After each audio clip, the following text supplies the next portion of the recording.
Chapter 1. On the morning of December 23rd, year 20412, planet Monolith, which was half gray land and half blue ocean, was illuminated by star Kia. The atmosphere of the planet was changing colors. Even from space, one could see the devastation on the land. Many years of battle had left too many traces. The land was rarely covered in green, and most of it was gray. Only when one saw the blue ocean did it mean that this was a planet with the most basic resource for life, water. Although planet Monolith's constantly changing colors looked dreamy from afar, in reality, this planet was only an administrative planet with a low quality of life in the Interstellar Federation. An administrative planet with a low quality of life was the lowest standard of all planets that humans could live on. It provided the necessary conditions for human survival, such as oxygen, fresh water, and food.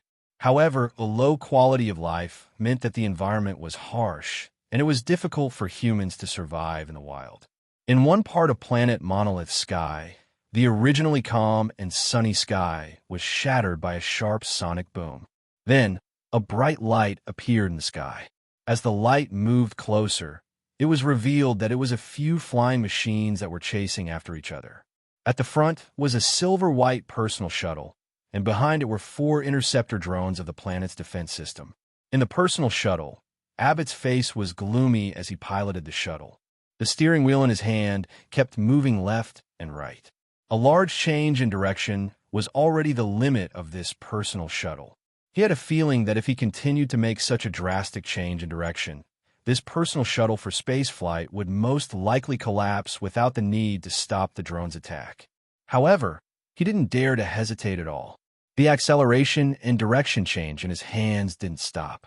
He wanted to use acceleration and direction changes to get rid of the interceptor drones behind him, but the 4 interceptor drones were like glued to the back of the personal shuttle. There was no way to get rid of them. Damn it, I shouldn't have come here with this stupid thing. Abbott cursed. Abbott was an interstellar mercenary. He belonged to the infamous Sky Wolf mercenary group. At the same time, he was also a wanted criminal of the Interstellar Federation.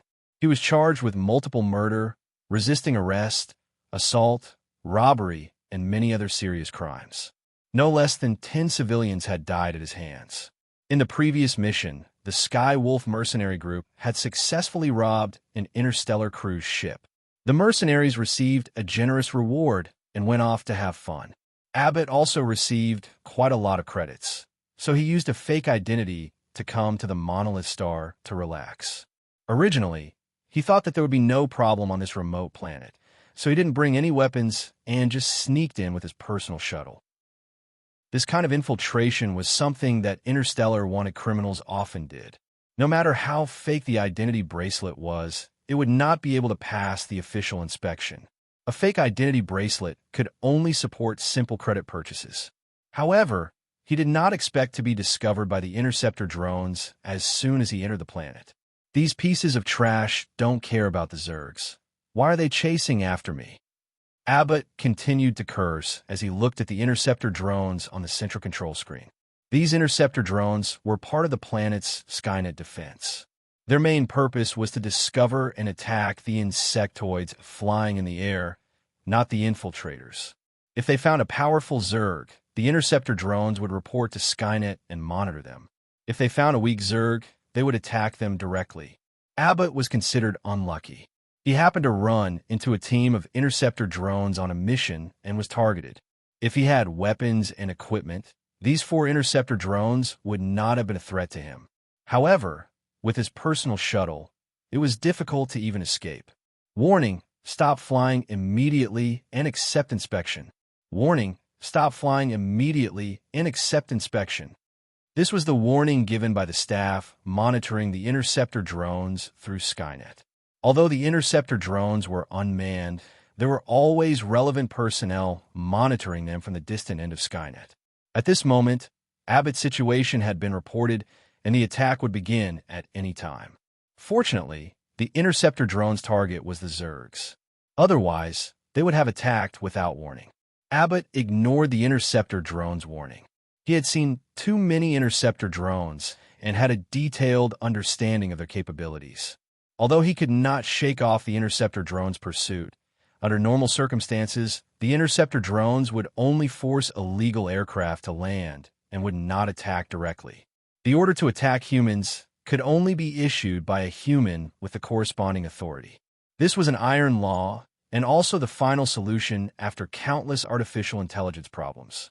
Abba looked at the map next to the personal shuttle pilot and found that Parent City was not far ahead. He was happy. As long as he was close to the city, the interceptor drones would not be able to pursue him. The interceptor drones must protect the lives of the citizens as their first priority. The personal shuttle accelerated in the direction of Parent City. The 4 interceptor drones behind constantly issued warnings and turned on high-power scanners to scan the personal shuttle. "David, did you not eat breakfast? Hurry up." The brown-haired Jessica urged David, who was behind her. Although Jessica wasn't particularly beautiful, her 17 years of age gave her a youthful aura that was unique to young people. David could tell from her attitude that she was not too willing to ask him to go with her. Jessica also understood that if it was not for the fact that there was no one to go with her on the morning of winter vacation, she would not ask David to go with her. "Okay," David said in a short voice. When he said the word "okay," there was an indescribable feeling in his heart. This was because he instinctively knew how to use this language, but he was extremely unfamiliar with this language. This happened because he had just arrived in this world yesterday. He did not receive the memories of this body. Fortunately, he had inexplicably received the language and writing of this body. His name in his previous life was Li Dawei, a successful IT engineer. The reason why he used quotation marks before successful was because he was only an IT elite in a 4th-tier city. If he was placed in a 1st-tier or 2nd-tier city, his existence would be like dregs. The place where he was hit was on a downhill road called Fangong Bridge. He did not drive his small displacement car, nor did he ride his battery-powered scooter. Instead, he walked. When a heavy truck lost control and rushed towards him, he and several passers-by were on the sidewalk. The heavy truck did not choose the heavier cement truck in the middle of the road. Instead, it rushed towards the more fragile crowd. David did not want to guess the thoughts of the driver of the heavy truck with the greatest malice, but now that he thought about it, he was extremely suspicious of this point. When facing the heavy truck that lost control, David was surrounded by passers-by, especially a few students who had just finished school. At that time, he did not have time to think. In a situation where he was surrounded by passers-by, he simply could not dodge. At that time, he did something that he could not even imagine. He suddenly pushed aside the passers-by beside him. What followed was a heavy impact. He did not know how many people died, but he clearly remembered that he successfully pushed aside the students beside him. When David woke up, he appeared in this body's home, in an extremely strangely arranged basement. At the same time, he also occupied this body. A broken altar, unknown charred pieces of unknown flesh, an opened ancient book in an unfamiliar language, plus his naked body, the scene of an evil ritual.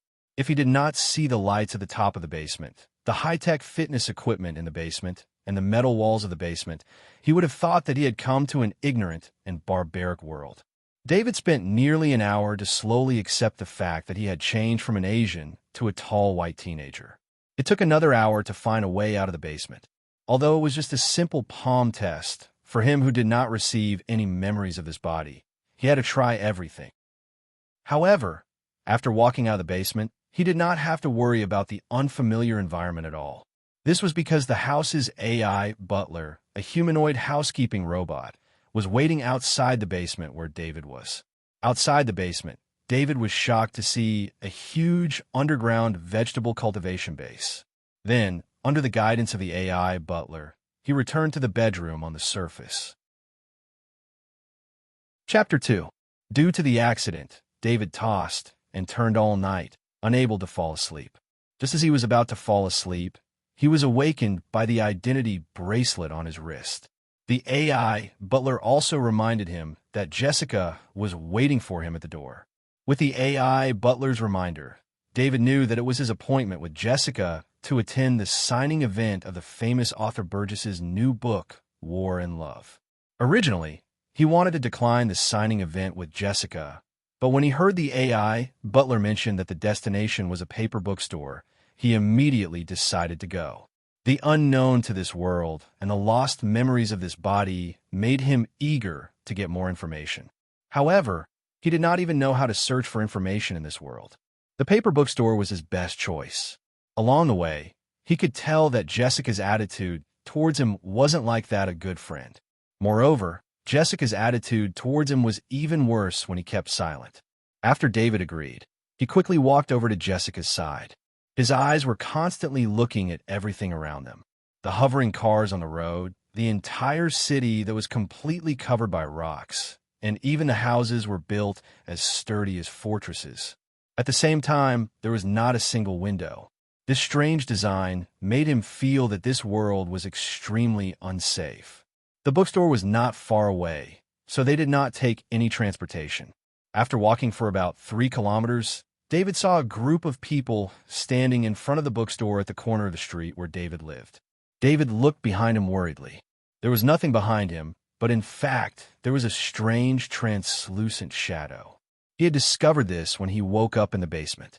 When he first saw this translucent shadow, he was almost scared to death. After many experiments, he realized that this strange, translucent shadow was following him and could move according to his orders. Although the only ability that this translucent shadow had was invisibility and no other abilities, it relieved him of the loneliness he felt when he first came to this world. David had tested it before. Jessica could not detect the translucent shadow at all. However, there were almost 100 people in front of them. He was still worried that someone would discover it. "We're late. Looks like we'll have to queue for a long time," Jessica said with dissatisfaction. She had woken up at 7 for this signing event. It was not even 8 yet. After all, it was the holidays now. She would only wake up at 9 every day. David smiled and did not say anything. He did not care about the signing event.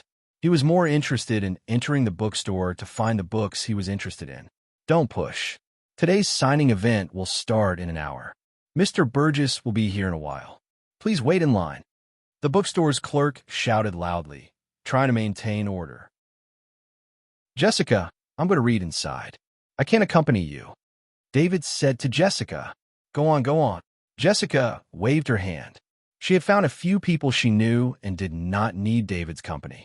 Although these people could not be considered friends, compared to the boring David, she would rather choose a few people she was not familiar with. David felt that the way Jessica treated him was like how she treated a spare tire. It seemed that his predecessor was Jessica's admirer. That was why Jessica treated him like this. However, all of this had nothing to do with him now. He walked into the bookstore through the scattered line. Although there were more convenient ebooks, it did not affect the sales of printed books. This could be seen from the size of the bookstore. The clerk glanced at him and realized that he did not want to cut the line, so he ignored him. There were more than 10 large electronic posters in the bookstore. Most of them were promotional posters for war and love. The bookstore's glass walls were very soundproof. At least, the sound of the hundreds of people outside did not reach the bookstore. This made the bookstore very quiet. It was the best environment for reading. David walked past the bookshelves. These bookshelves were divided into philosophy, politics, law, military, economy, culture, education, sports, language, art, history, geography, and so on to make it easier for readers to choose. David walked to the history section and found a book called The History of the Interstellar Federation. He took the book and went to a seat on the side. He opened the book and started reading. Other than him, there was no one else in the bookstore. Those who were able to come to this bookstore at this time were all here to participate in the signing event of the famous author Burgess's new book, War and Love. The signing event was held in front of the bookstore, which was why it was so quiet. He opened The History of the Interstellar Federation and saw a sentence on the title page. "To be or not to be, the world is on the edge of a cliff. Federation, General Denton." Thinking about the meaning of this sentence, David flipped to the content page of The History of the Interstellar Federation. He then saw the history of this world. It was a magnificent history with iron and blood. Galactic calendar year 10,116, outside of the 16th spiral arm at the edge of the Interstellar Federation, there was a violent space tremor. This space tremor caused an unknown shift in space. It caused the corners of two universes to overlap. These two universes were the Interstellar Federation universe and the God-type universe. The Interstellar Federation's universe and the God-owned universe overlapped at Planet 16 spiral arm number 82. Before the two universes overlapped, Planet 16 spiral arm number 82 was just an ordinary resource planet that was not famous. The environment there was terrible. Humans could not survive there. However, after the two universes overlapped, Planet 16 spiral arm number 82 underwent a wonderful change. The amount of oxygen and other gases in the atmosphere changed. It became a habitable planet. At the same time, under Planet 16 spiral arm number 82, a lot of kryptonite was discovered. Kryptonite was the main source of energy for the Interstellar Federation. It was because of the kryptonite that the Interstellar Federation could travel the universe and rule the entire Interstellar Federation universe. Kryptonite was the basic source of energy for the God-type universe. When the two universes overlapped, the two sides that were about to negotiate discovered the kryptonite on Planet 16 spiral arm number 82. From the year 10116 until the year 10,200, the two universes waged a war that concerned the survival of a race on planet number 82 on the 16th spiral arm. That war was only briefly mentioned in the history of the Interstellar Federation, but in those 100 years, Planet 16 spiral arm number 82 changed its name to Warstar. One can imagine how cruel that war was. In the autumn of 10,200, the space above Warstar was unstable. Many giant bugs appeared. These bugs appeared from space and landed on Warstar. Then, countless bugs that were as tall as humans and as tall as 30 feet came out of the giant bugs' bodies. They madly attacked everything they could see. The war changed in 10200. It did not matter if it was the Interstellar Federation or the God-type universe. Neither of them could fight against these powerful bugs. Both sides discovered that the bugs could grow by eating all sorts of things. Human bodies, interstellar battleship wreckage, buildings on the ground, everything they could see was their food. That was especially true of the kryptonite. It stimulated them. Every time the bugs took over a kryptonite mine, there would be an explosion of numbers. In 10202, the Interstellar Federation and the God-type universe signed an alliance contract. From then on, the two universes opened a line of defense on Warstar to stop the invasion of the bugs. The bugs were called the bugs. They were a race that could not be communicated with. They were a predatory and aggressive race. In the next 10,000 years, Warstar became a strong line of defense for the two universes. Countless Interstellar Federation soldiers fought a bloody battle against the great world of God soldiers. Of course, the bugs used all sorts of methods to attack the nearby planets of the two universes. Although the two universes kept trying to stop them, some of the bugs still managed to get past the defenses and enter the nearby planets. Because the bugs could not enter other planets on a large scale, the bugs could not gain an advantage in terms of numbers. The nearby planets were cleared out by the Interstellar Federation and the great world of God, so there were no large groups of bugs. But that did not mean the threat of the bugs had disappeared from those planets. The bug larvae were very difficult to find. They could hide deep underground and make it impossible for scanners to detect them. At the right time, the larvae could adapt to the environment. They could grow into different shapes and attack the life on the planet. This kind of endless war gave the Interstellar Federation a headache. More interstellar battleships were built. More defenses appeared in the universe to make sure the farther planets would not be affected by the bugs. Chapter 3. Just as David was quietly reading the history of this world in the book, he suddenly felt his heart palpitate. He looked at the translucent shadow beside him, because the feeling was transmitted to him by the translucent shadow. Inexplicably, he knew what the translucent shadow wanted to express to him. There was danger, extreme danger. He had this feeling when he saw the truck that went out of control in his previous life. that kind of despair and helplessness, that kind of fear of life being mercilessly taken away. At this moment, all the hair on David's body stood up. Abbott, who was piloting his personal shuttle, had already reached its maximum speed. This kind of personal shuttle, which could fly short distances in the universe, couldn't fly super fast in the atmosphere. But right now, he didn't even need to use the map. He could clearly see Perrin City below with the help of the scanning device on the personal shuttle. Quickly find me the location with the most people in Perrin City, Abbott urgently ordered. The personal shuttle's auxiliary artificial intelligence quickly found a location with the most people outside through the scanning result. The personal shuttle slightly adjusted its direction according to the location. When he saw the scene of nearly 100 people gathered on the ground, Abbott's face showed a victorious smile. On the other side of Skynet, the commanding officer, Major Bispham, was looking at the information sent back by the interceptor drones. His eyes flashed with joy. Based on the information sent back by the interceptor drones, especially when the arrogant Abbott didn't have any disguise, Skynet analyzed Abbott's identity. In front of Major Bispham was Abbott's information, along with a bunch of wanted posters, among which there was a huge bounty. As long as he caught or killed Abbott, it would be a huge contribution. He would very likely be able to surpass the military rank that most officers couldn't surpass. He would become a lieutenant colonel, and the huge bounty would bring him wealth. Of course, of all the income from the huge bounty, only a portion would be distributed to him. But this was enough to make him very excited. Execute the extermination. Major Bispham calmed his emotions and ordered in a deep voice.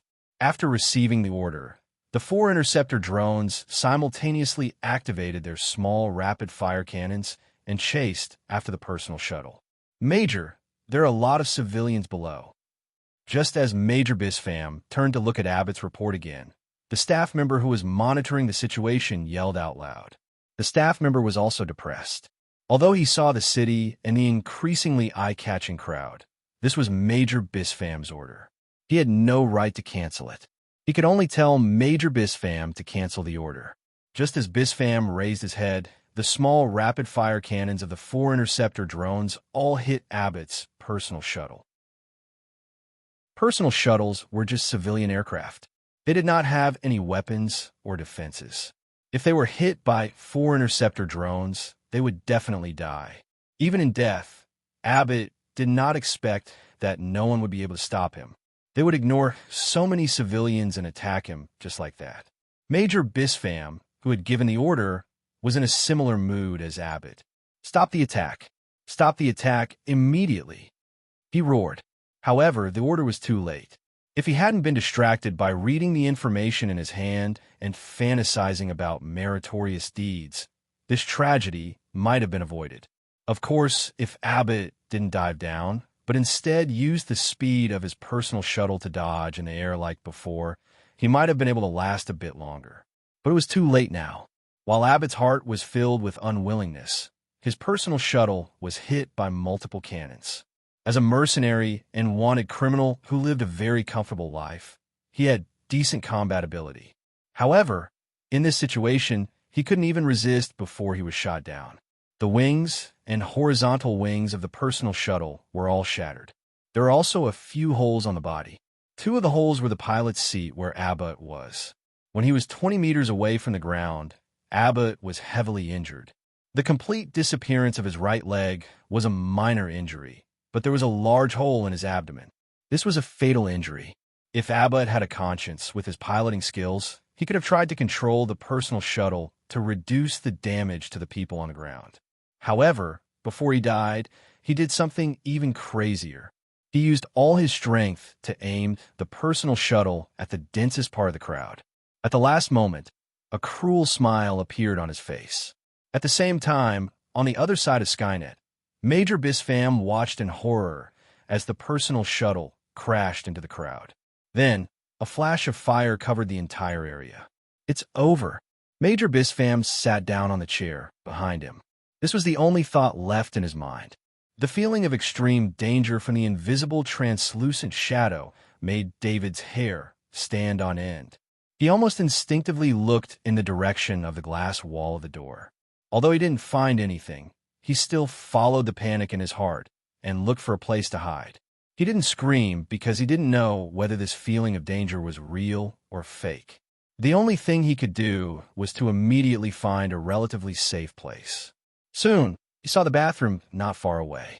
As if adhering to the special philosophy of this place, the door of the bathroom was actually a metal door. David quickened his pace and pushed open the bathroom door. Just as he entered the bathroom and closed the metal door, a violent crash followed by an even more violent explosion sounded from outside the bookstore.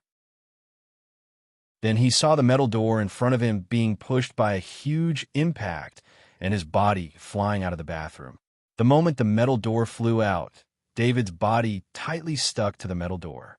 His hands instinctively hugged his head to reduce the damage to his head. He didn't want to be killed again after just transmigrating and not understanding this world. His strong muscles came into play at this time. His body was pushed by the metal door, and when he collided with the bathroom partition, these muscles protected him. Although 2 of the wooden bathroom partitions were broken, surprisingly, his body didn't suffer much damage. At least he felt that the skin on his back was injured. His hands, feet, and head didn't show any signs of injury. The flame shockwave caused by the explosion was also blocked by the metal door in front of him. The most serious injury was that his unprotected hand pressed on the metal door, and there was a slight burn. He was prepared in advance so that he stopped breathing in time during the flame shockwave. That was why his body didn't get burned, but his hair and body hair were burned. At this time, David couldn't care less. No matter how hot the metal door was, he didn't dare to let go. The metal door was still constantly emitting the sound of gravel hitting metal. Fortunately, this was the bathroom. With the impact just now, many water pipes were broken, forming a mist in the bathroom. It also reduced the heat in the air, and the temperature of the metal door quickly dropped. David's choice was right. In this bathroom, except for the metal door and part of the wall that was broken by the explosion, the entire bathroom was mostly intact. This was also why he was able to survive the explosion with light injuries. The personal shuttle was a short-distance spacecraft.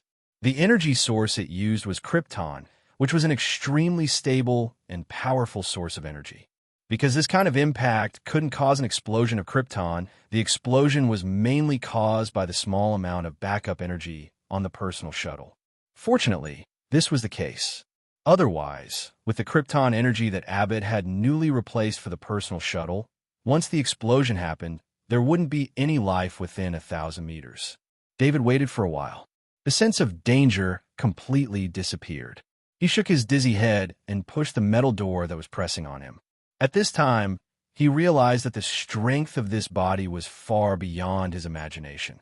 This metal door was at least 100 kilograms, but he didn't feel it was that heavy.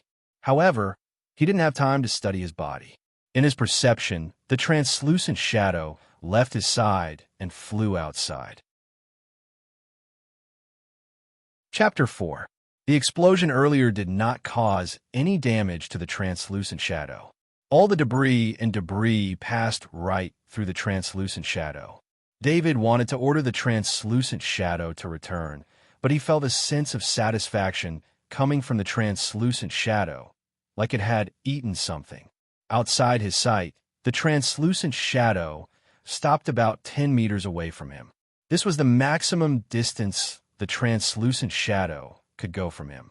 This position happened to be where the bookstore's door had completely disappeared. Invisible substances that no one could see were attracted by the translucent shadow. They flew toward the translucent shadow and entered its body. If anyone counted, they would find that the number of these objects was exactly the number of deaths. David felt that his connection with the translucent shadow was getting closer and closer. If he was connected to the translucent shadow through the 2G network on his phone, now it was like he was connected to the 3G network. That was what he was feeling. He did not understand what had happened, but he knew that there was nothing wrong with the translucent shadow. Instead, it seemed to have gained something, so he did not care about the translucent shadow. At the end of the day, the time he had the translucent shadow was too short. It was so short that he did not really understand the translucent shadow's ability. David tried to stand up. The injury on his back hurt a little, but it did not affect him much. He walked toward the door of the bathroom that had lost its metal door. Stepping on the puddles on the ground, he walked carefully. The ground was filled with debris from the explosion. Suddenly, he stopped in his tracks because he saw a metal cylindrical object. It was about 20 centimeters in length and was hollow inside. It was a black glass-like mirror that sealed the two ends of the metal cylinder. In such a chaotic environment, the metal cylinder was extremely clean. It was so clean that one could not help but look at it. No matter how ignorant David was of this world, he knew that this was not an ordinary object. He bent down to pick it up. He did not have the intention to take the metal cylinder for himself. He just thought that he could not just leave it there. Of course, there was also an element of curiosity. Putting the metal cylinder into his pocket, he walked out of the bathroom. Compared to the bathroom, the destruction in the bookstore lobby was more serious. The entire bookstore was filled with choking smoke. The transparent glass wall and the door outside the bookstore had disappeared. Large pieces of red blood clots and intact or broken human bodies were scattered inside and outside the bookstore. When the personal flying shuttle collided with the crowd could not dodge in time due to the high speed of the personal flying shuttle and the crowded surroundings. The personal shuttle disintegrated in the end, and then its backup energy source exploded, leaving almost no survivors in the area. David felt nauseous. He knew very well that there were nearly 100 people gathered outside the bookstore, but there were only a dozen or so complete corpses. Most of them were pieces of metal and mangled flesh that could be seen everywhere. His mind went blank, but he was quickly awakened by a miserable moan. David was about to step forward to help the person who was still struggling on the ground when he heard a siren in the air. Then he saw two blue and white police patrol cars approaching. He could not help but stop. This kind of injury was best treated by a professional.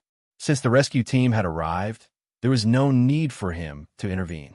The blue and white police patrol car hovered on the road in front of the bookstore, and a dozen uniformed police officers jumped down from it. All the police officers were stunned by the scene in front of them, and then they were busy with all kinds of shouts. David was the only one who was able to stand at the scene, so he naturally received special attention. Some police officers came to him. "Are you okay?" A middle-aged police officer used a device in his hand to check David's identity bracelet and asked David. David shook his head.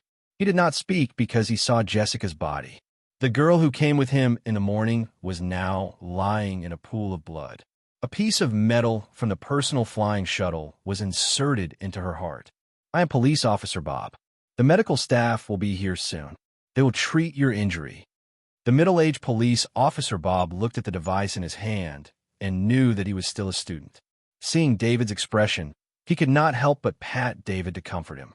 David did not have Jessica's memories, but he knew that Jessica and his predecessor were at least friends. Otherwise, they would not have come to the bookstore together. He could not describe how he felt about Jessica's death. It was not sadness, nor was it sadness. What he felt most at the moment was fear, a kind of extreme fear. If he had not sensed danger from the translucent shadow, then he would have been among the corpses on the ground. He nodded at Police Officer Bob in a daze, but his eyes were still looking at Jessica's body. The second batch of aircrafts was a white ambulance. The city's emergency response was so fast that it surprised David. The explosion had only happened 3 minutes ago, and the police and medical staff had all arrived. This did not make David happy, because it showed how dangerous this place was. It was because of the frequent occurrence of danger that the police and medical staff had such fast responsibility. He thought of the windowless buildings and the city he saw. Beauty was not important, but sturdiness was the most important. A medical staff treated the wound on his back and helped him apply some medicine to the burn on his hand. After the medical staff confirmed that his body was not seriously injured, David did not take the ambulance to the hospital. Part of the reason was that he wanted to go home immediately. Relatively speaking, that was the safest place for him.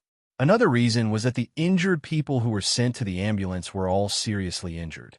Those who could scream were the ones who were in relatively good condition. Knowing that his body was not seriously injured, he did not want to experience this kind of tragedy again. David left the contact of the ID bracelet on his wrist with Police Officer Bob, so that the police could contact him in the future. He could leave the scene and the bookstore. When he left the bookstore, he sensed that the translucent shadow was following closely behind him, and none of the police could detect it. The distance of 3 kilometers, David ran all the way back home. He completely ignored the passersby on the road who looked at him in a sorry state. As soon as he entered the house, he immediately slammed the door and leaned against it. Although he was a person who had died once, the danger today still scared him quite a bit. He sat on the ground helplessly, coming from a peaceful world to a dangerous world that he did not understand. He felt a deep sense of fear. The novelty of coming to this world was shattered by the sudden danger, especially when the person he knew, Jessica, died tragically in front of him. This was a feeling he had never experienced in his previous life. At this moment, he wished that someone could comfort him, but with his memories that had yet to recover, he did not know who to confide in. Not to mention, his transmigration was his biggest secret, and he could not share it with anyone. He thought of the translucent shadow. Just as he was thinking, the translucent shadow seemed to have understood his thoughts. It came out of its invisibility and sat beside him.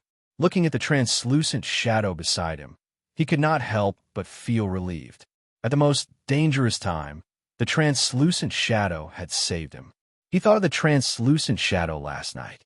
At first, he was scared, but later he realized that it was not dangerous. He even thought of it as a transmigration cheat and did all kinds of ridiculous ways to activate the cheat. Now, David was full of gratitude. He reached out and patted the translucent shadow as if it was a friend. Chapter 5. Just as David's hand touched the translucent shadow's shoulder, a strange energy came from his hand and entered his body. It was like he was soaked in warm water. His whole body relaxed, and with the lingering fear, he slowly drifted into sleep. David fell asleep on the floor of the living room.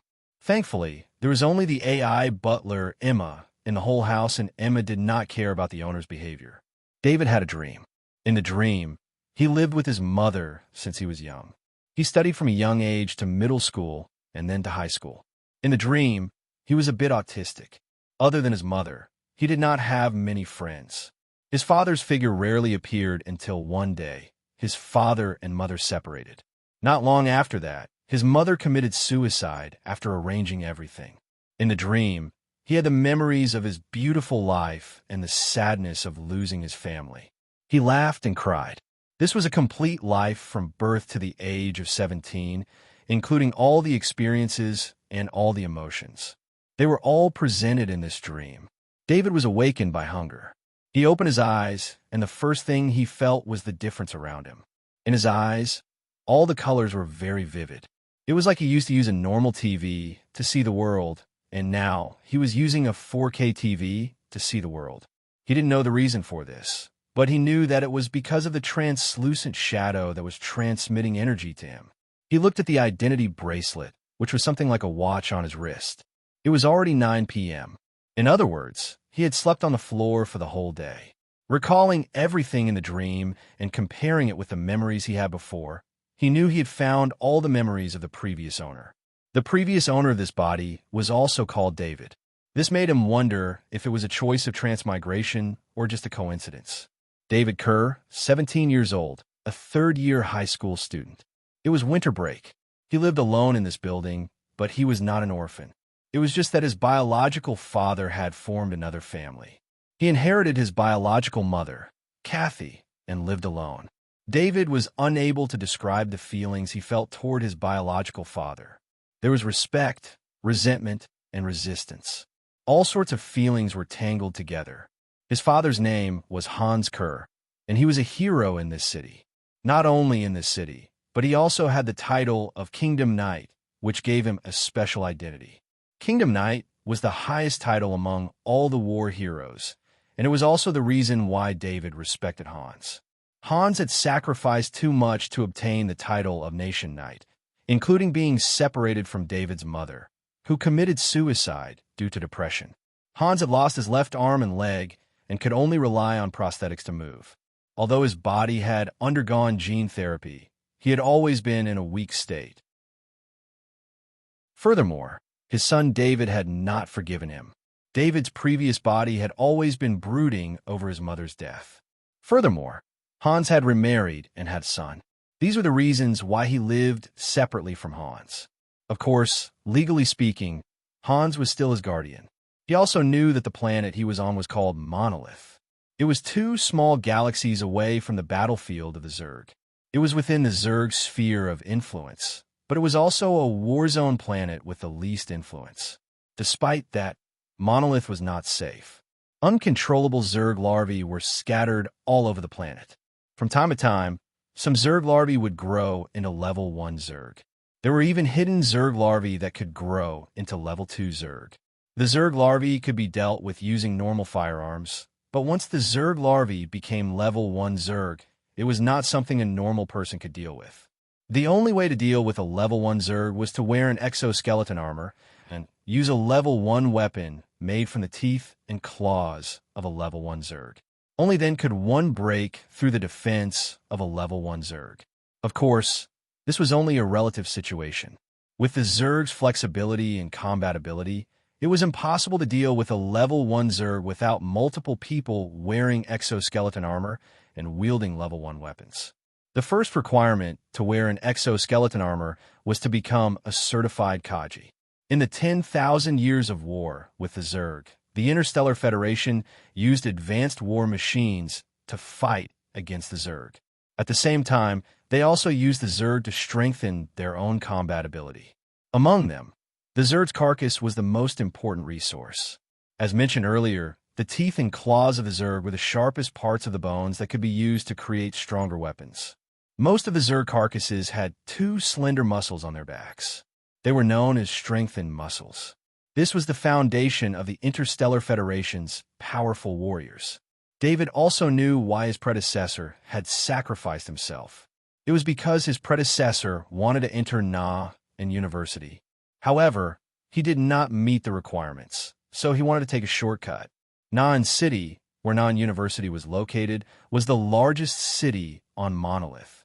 It was the center of Monolith's economy and culture. It was also protected by a powerful army. This made the area within 100 kilometers of Na and City a place where humans could live freely. This was something that David's predecessor desired to live in Parent City. As long as he walked out of Parent City, he would be in danger. Sometimes, the Zerg would even appear in the city. Although the chances of the Zerg appearing in the city were very small, it also caused David's predecessor to not feel safe in Parent City. Although Na'an City was good, it was not easy to live there. One needed to have the corresponding authority to do so. In the Interstellar Federation, without a certain level of authority, one was not allowed to go to other cities. David's predecessor was still a minor, so he did not have any level of authority. His guardian was his father, Hans. If Hans brought him along, he could go to any city or planet as he pleased with his identity as a nation knight. However, David's predecessor was very resistant to Hans. He did not want to beg Hans. He only wanted to leave Parent City as soon as possible and leave Hans' side. Parent City was filled with the sad memories of David's predecessor. The only way he could think of to leave Hans was to get into a university. However, he was not willing to go to a normal university. He did not want to be an ordinary office worker in this city for the rest of his life. He could only apply for travel and wait for approval. Only Na'an University on Monolith was the school he wanted to go to. Students cultivated by Na and University were talents that all units would fight for. As long as one entered Na'an University, it was equivalent to having a stable high salary and high social authority. Becoming a resident of Na'an City was inevitable. Na'an City was extremely welcoming to Na and University graduates. As long as a graduate applied, they would agree to stay in Na'an City. David's predecessor's learning ability could only be considered average. His academic results were only above average in Monolith High School. With such results, let alone Na and University, it would be difficult to get into a second-rate university. Therefore, he had no hope of getting into Na and university with academic results. He could only consider entering Na and university with combat talent. Na and university not only cultivated a large number of civil servants, it was also the best Kaji school on Monolith Star. With David's predecessor's standard of living, he had the strength and meat of insectoid larvae every day. His body was much stronger than ordinary students. However, the ones who wanted to get into Na university were all the freshmen on Monolith Star. There were many who had better conditions than him.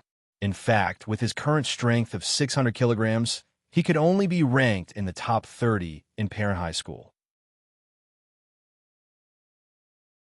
Chapter 6.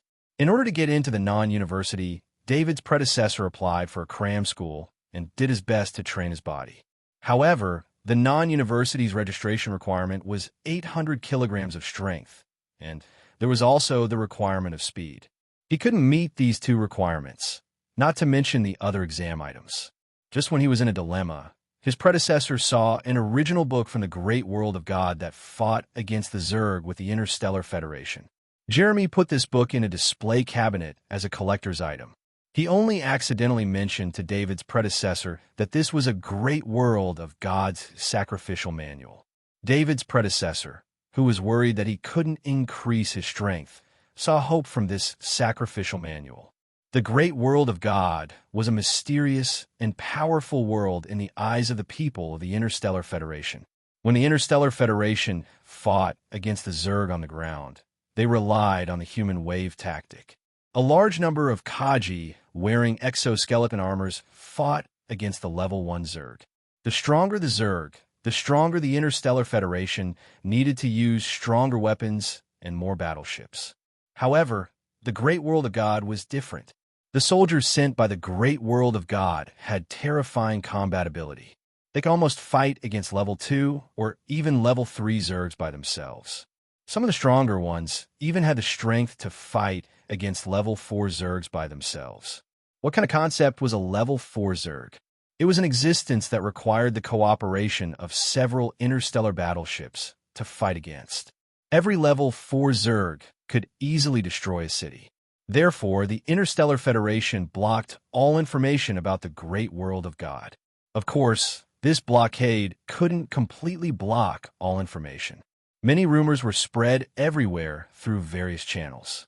A sacrificial manual from the great world of God was very likely to bring great hope to David's predecessor.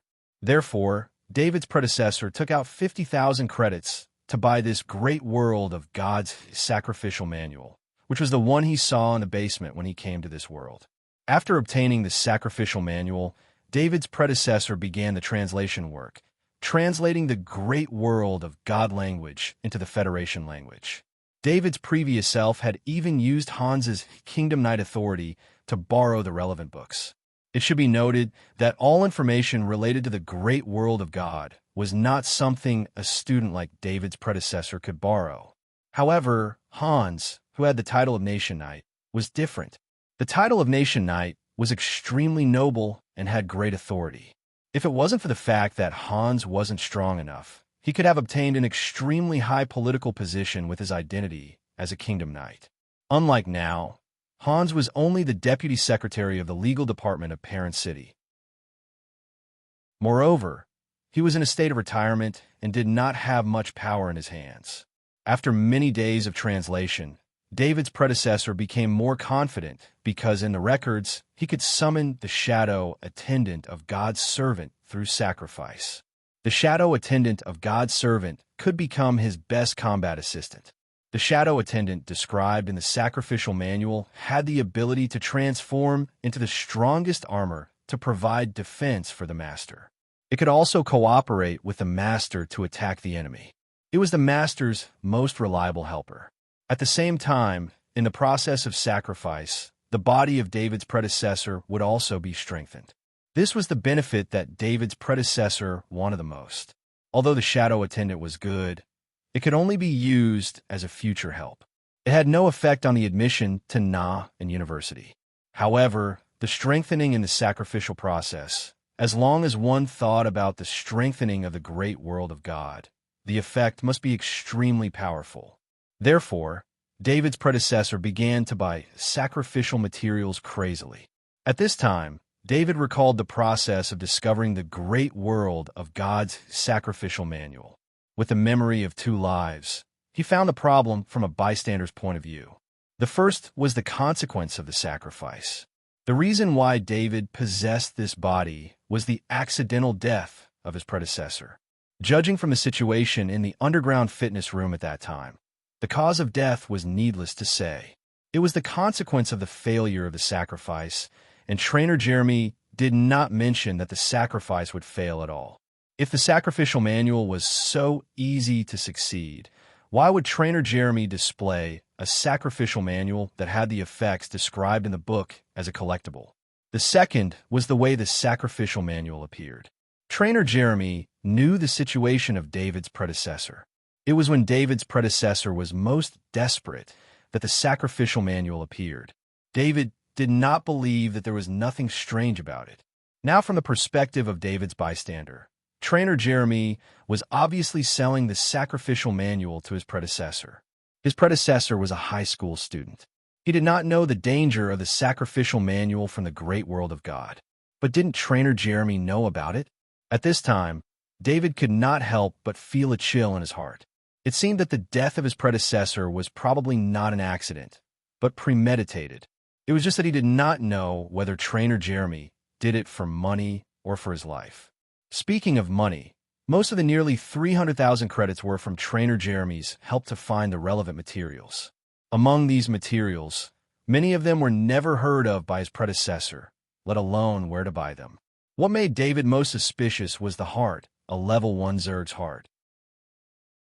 Although the body of a level 1 Zerg was a treasure, it only referred to its shell, teeth, claws, and strengthened flesh. The rest of the body was useless and would not be brought back.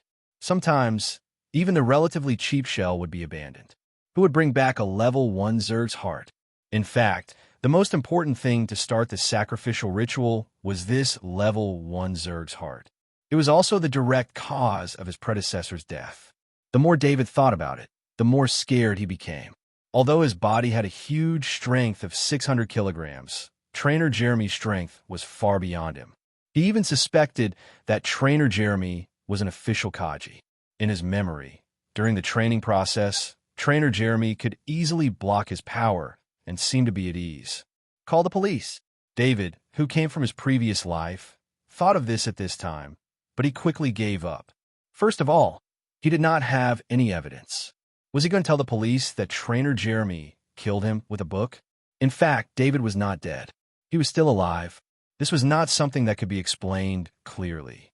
Secondly, the sacrificial method was obtained from the great world of God's sacrificial manual. According to the Interstellar Federation's blockade of the great world of God, his behavior was likely to be punished, and it might not affect Trainer Jeremy. David calmed his mind and began to judge the current situation. According to Trainer Jeremy's plan, it was likely that the other party would not directly do anything to him. If he could directly kill him, why would he use such a secret method to do it? The last sacrificial ritual failed. If Trainer Jeremy could succeed, based on the situation in the underground gym, it was an accident of an ignorant teenager secretly triggering the forbidden altar and causing his death. And David was dead, so the source of his sacrificial materials naturally could not be found. According to Trainer Jeremy's actions, as long as he did not give the other party a chance, then David's own safety was still guaranteed. For example, his own house had perfect security measures. If anyone illegally entered the house, the AI butler Emma would automatically call the police. This neighborhood was also a wealthy area. With the speed of the police, it would only take a minute for them to arrive. The house itself was a fortress-like building for external defense. It would take more than a minute to force their way in. There was still nearly a month before school started. As long as he was careful, his safety would be guaranteed. Thinking of this, he could not help but let out a long sigh. Chapter 7. David thought about the shadow attendant's abilities described in the sacrificial manual. He looked at the shadow attendant beside him, and it did not look like it could participate in a battle. He stood up and after the AI butler Emma reminded him to finish his meal, he brought the shadow attendant to the underground fitness room. The mess in the fitness room had been cleaned up by the AI butler Emma. Only the sacrificial manual was left on the floor, and the rest of the debris had been thrown away. He picked up the sacrificial manual and found the description of the shadow attendant. The shadow attendant is the servant of God. God gives the sacrificer powerful help. It has the strength of a titan, the speed of lightning, and the ability to fly. David read the relevant content softly, and his doubts grew. Shadow attendant, go and pick up that barbell. David pointed at a 100-kilogram barbell on the floor and ordered. The shadow attendant floated over. Its speed was not fast, and it did not match the extremely fast speed described in the manual. The shadow servant came to the side of the barbell and stretched out its blurry arm to grab the barbell. In the end, its arm passed through the barbell, causing its arm to tremble, but the barbell didn't shake at all. It can't even move a 100-kilogram barbell. Where did this powerful strength come from? David mumbled to himself as he slapped the sacrificial manual in his hand. Judging from the situation just now, the shadow attendant did not have any combat ability at all. With its speed and strength, plus the fact that it could not be more than 10 meters away from him, how could it pose a threat to the enemy? He looked at the equipment in the room. The barbell was the lightest one, and the lightest equipment would not be of much use to him, so there was no one here. Shadow attendant, catch this book. He looked at the sacrificial manual in his hand, then threw it to the shadow attendant and said. The shadow attendant obeyed and reached out to grab the sacrificial manual, but the manual passed through its arm again.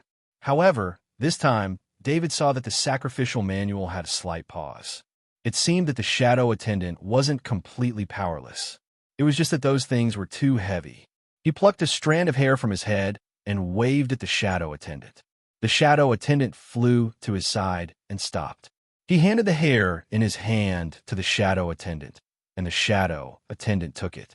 This time, his hair was grabbed by the shadow attendant's hand, and it did not go through his hair. David's guess was correct. Now, he needed to know how much weight the shadow attendant could support. After several experiments, he calculated that the maximum weight a shadow attendant could carry was 100 grams. This result greatly disappointed David. With a strength of 100 grams, even if he held a poisonous needle in his hand, it would be difficult to pierce the opponent's skin, let alone injure the opponent. However, he also found a strange situation. When he put a needle in the shadow attendant's hand, and the shadow attendant turned invisible, the part of the needle that was held by the shadow attendant would disappear along with the shadow attendant.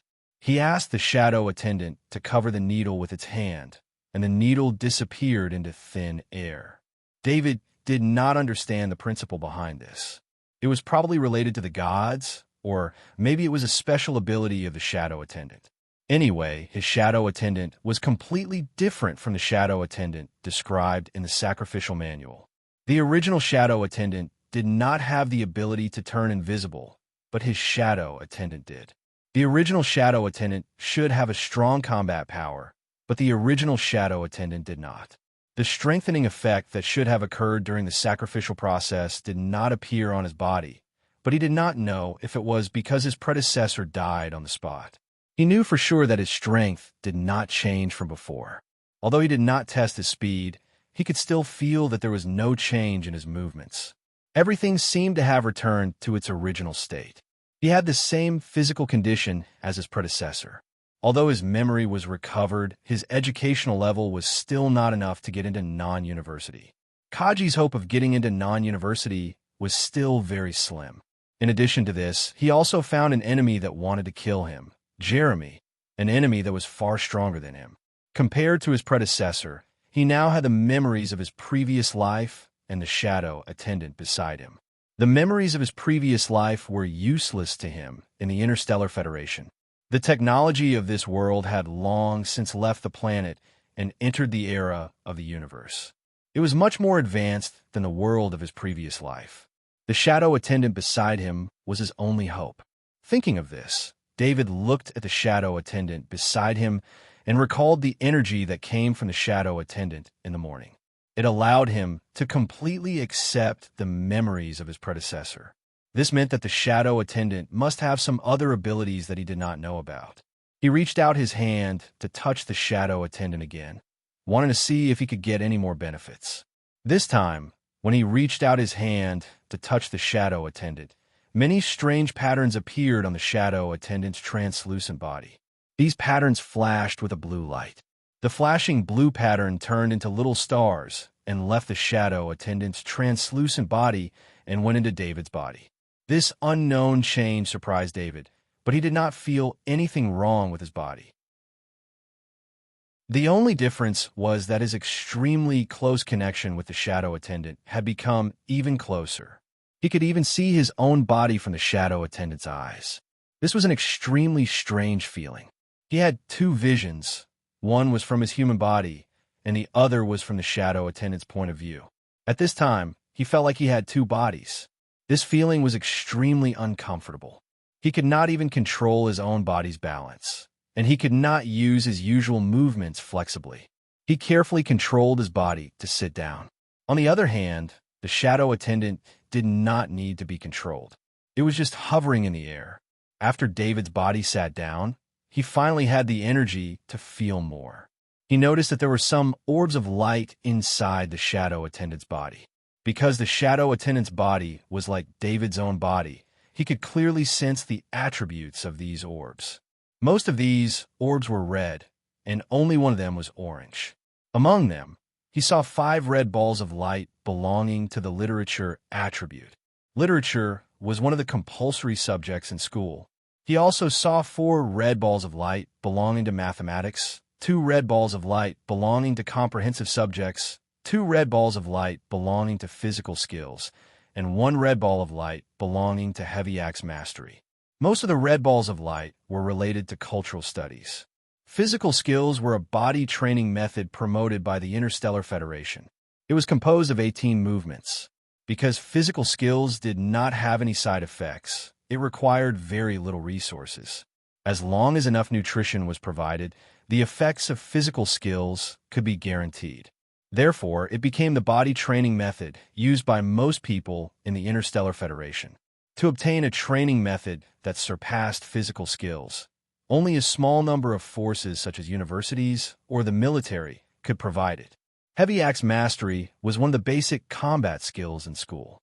Because the main enemy of the Interstellar Federation was the Zerg, heavy weapons were the first choice. High schools taught students basic combat skills in order to build a good foundation for the Kaji selection. Among the students who applied for the Kaji selection, mastery of basic combat skills was an extremely good bonus. The other orange ball of light displayed the sniping attribute. David was very curious about the origin of these orbs. At the same time, he was also dissatisfied with the shadow attendant's chaotic display. These orbs were too messy. While he was thinking, he saw the orbs in the shadow attendant's body change. A set of words appeared at the top of each orb. Literature, 35% beginner. Literature, 28% beginner. Literature, 44% beginner. Literature, 19% beginner. Literature, 66% beginner. Mathematics, 12% beginner. Mathematics, 18% beginner. Mathematics, 22% beginner. Mathematics, 99% beginner. General, 40% beginner. General, 29% beginner. Physical skills, 70% beginner. Physical skills, 20% beginner. Heavy axe mastery, 33% beginner. Sniping, 20% proficiency. He finally understood. The red orb represented the beginner level. The orange represented the proficiency level, and the depth of the orb represented the mastery level. He had just obtained the shadow attendant. The only thing it experienced was the explosion at the bookstore. David guessed that these orbs representing various abilities were obtained from the bookstore. Judging from the attributes of these orbs, they should have been absorbed from the people who died at the scene of the explosion. David thought back to the moment of the explosion. After he was sent flying, he sensed that the shadow attendant lost control for a short period of time. It seemed that the shadow attendant rushed out at that time to absorb these orbs. Chapter 8. Since the shadow attendant was able to display these balls of light in a way that David could understand, could the shadow attendant also display David's own abilities? No matter what, he was still a senior high school student. At the very least, he had mastered literature, mathematics, and other general knowledge. Shadow attendant, can you also display my stats like this? David asked the shadow attendant. The shadow attendant's eyes flashed a few times. Then, David saw a set of data in front of him. This kind of technology was similar to the Interstellar Federation's projection technology. However, through the shadow attendant's eyes, he could not see any data in front of him. David was not a scientist. He thought for a while, but he still could not understand the principle behind this display. He focused his attention on the data in front of him. Name: David Kerr Strength 2, 5, 1 Dexterity 1, 7, 1 Physique 2, 1 Spirit 2, 8, 1 Literature Beginner, Mathematics Beginner, History Beginner, Physical Skills 10% Beginner, Longsword Mastery 5% Beginner. David's strength was 2, 5. As a reference, an ordinary person's strength was 200 kilograms, which was 1. Every increase in strength was twice the previous strength. David's body had not suffered much since he was young, especially when it came to food that was beneficial to his body. He had never stopped eating fortified meat. This also resulted in his strength being 3 times that of an ordinary person. In his previous life, his strength of 600 kilograms was definitely the best in the world. The professional weightlifters in his previous life could only lift 250 kilograms at most. There was a huge gap between them and his 600 kilogram strength. David's dexterity was 1, 7. If his memory served him right, his last test result was 9, 2 seconds for the 100-meter dash. In his previous life, the flying Jamaican Usain Bolt had run 9, 58 seconds. That was the best result achieved after countless generations of hard work.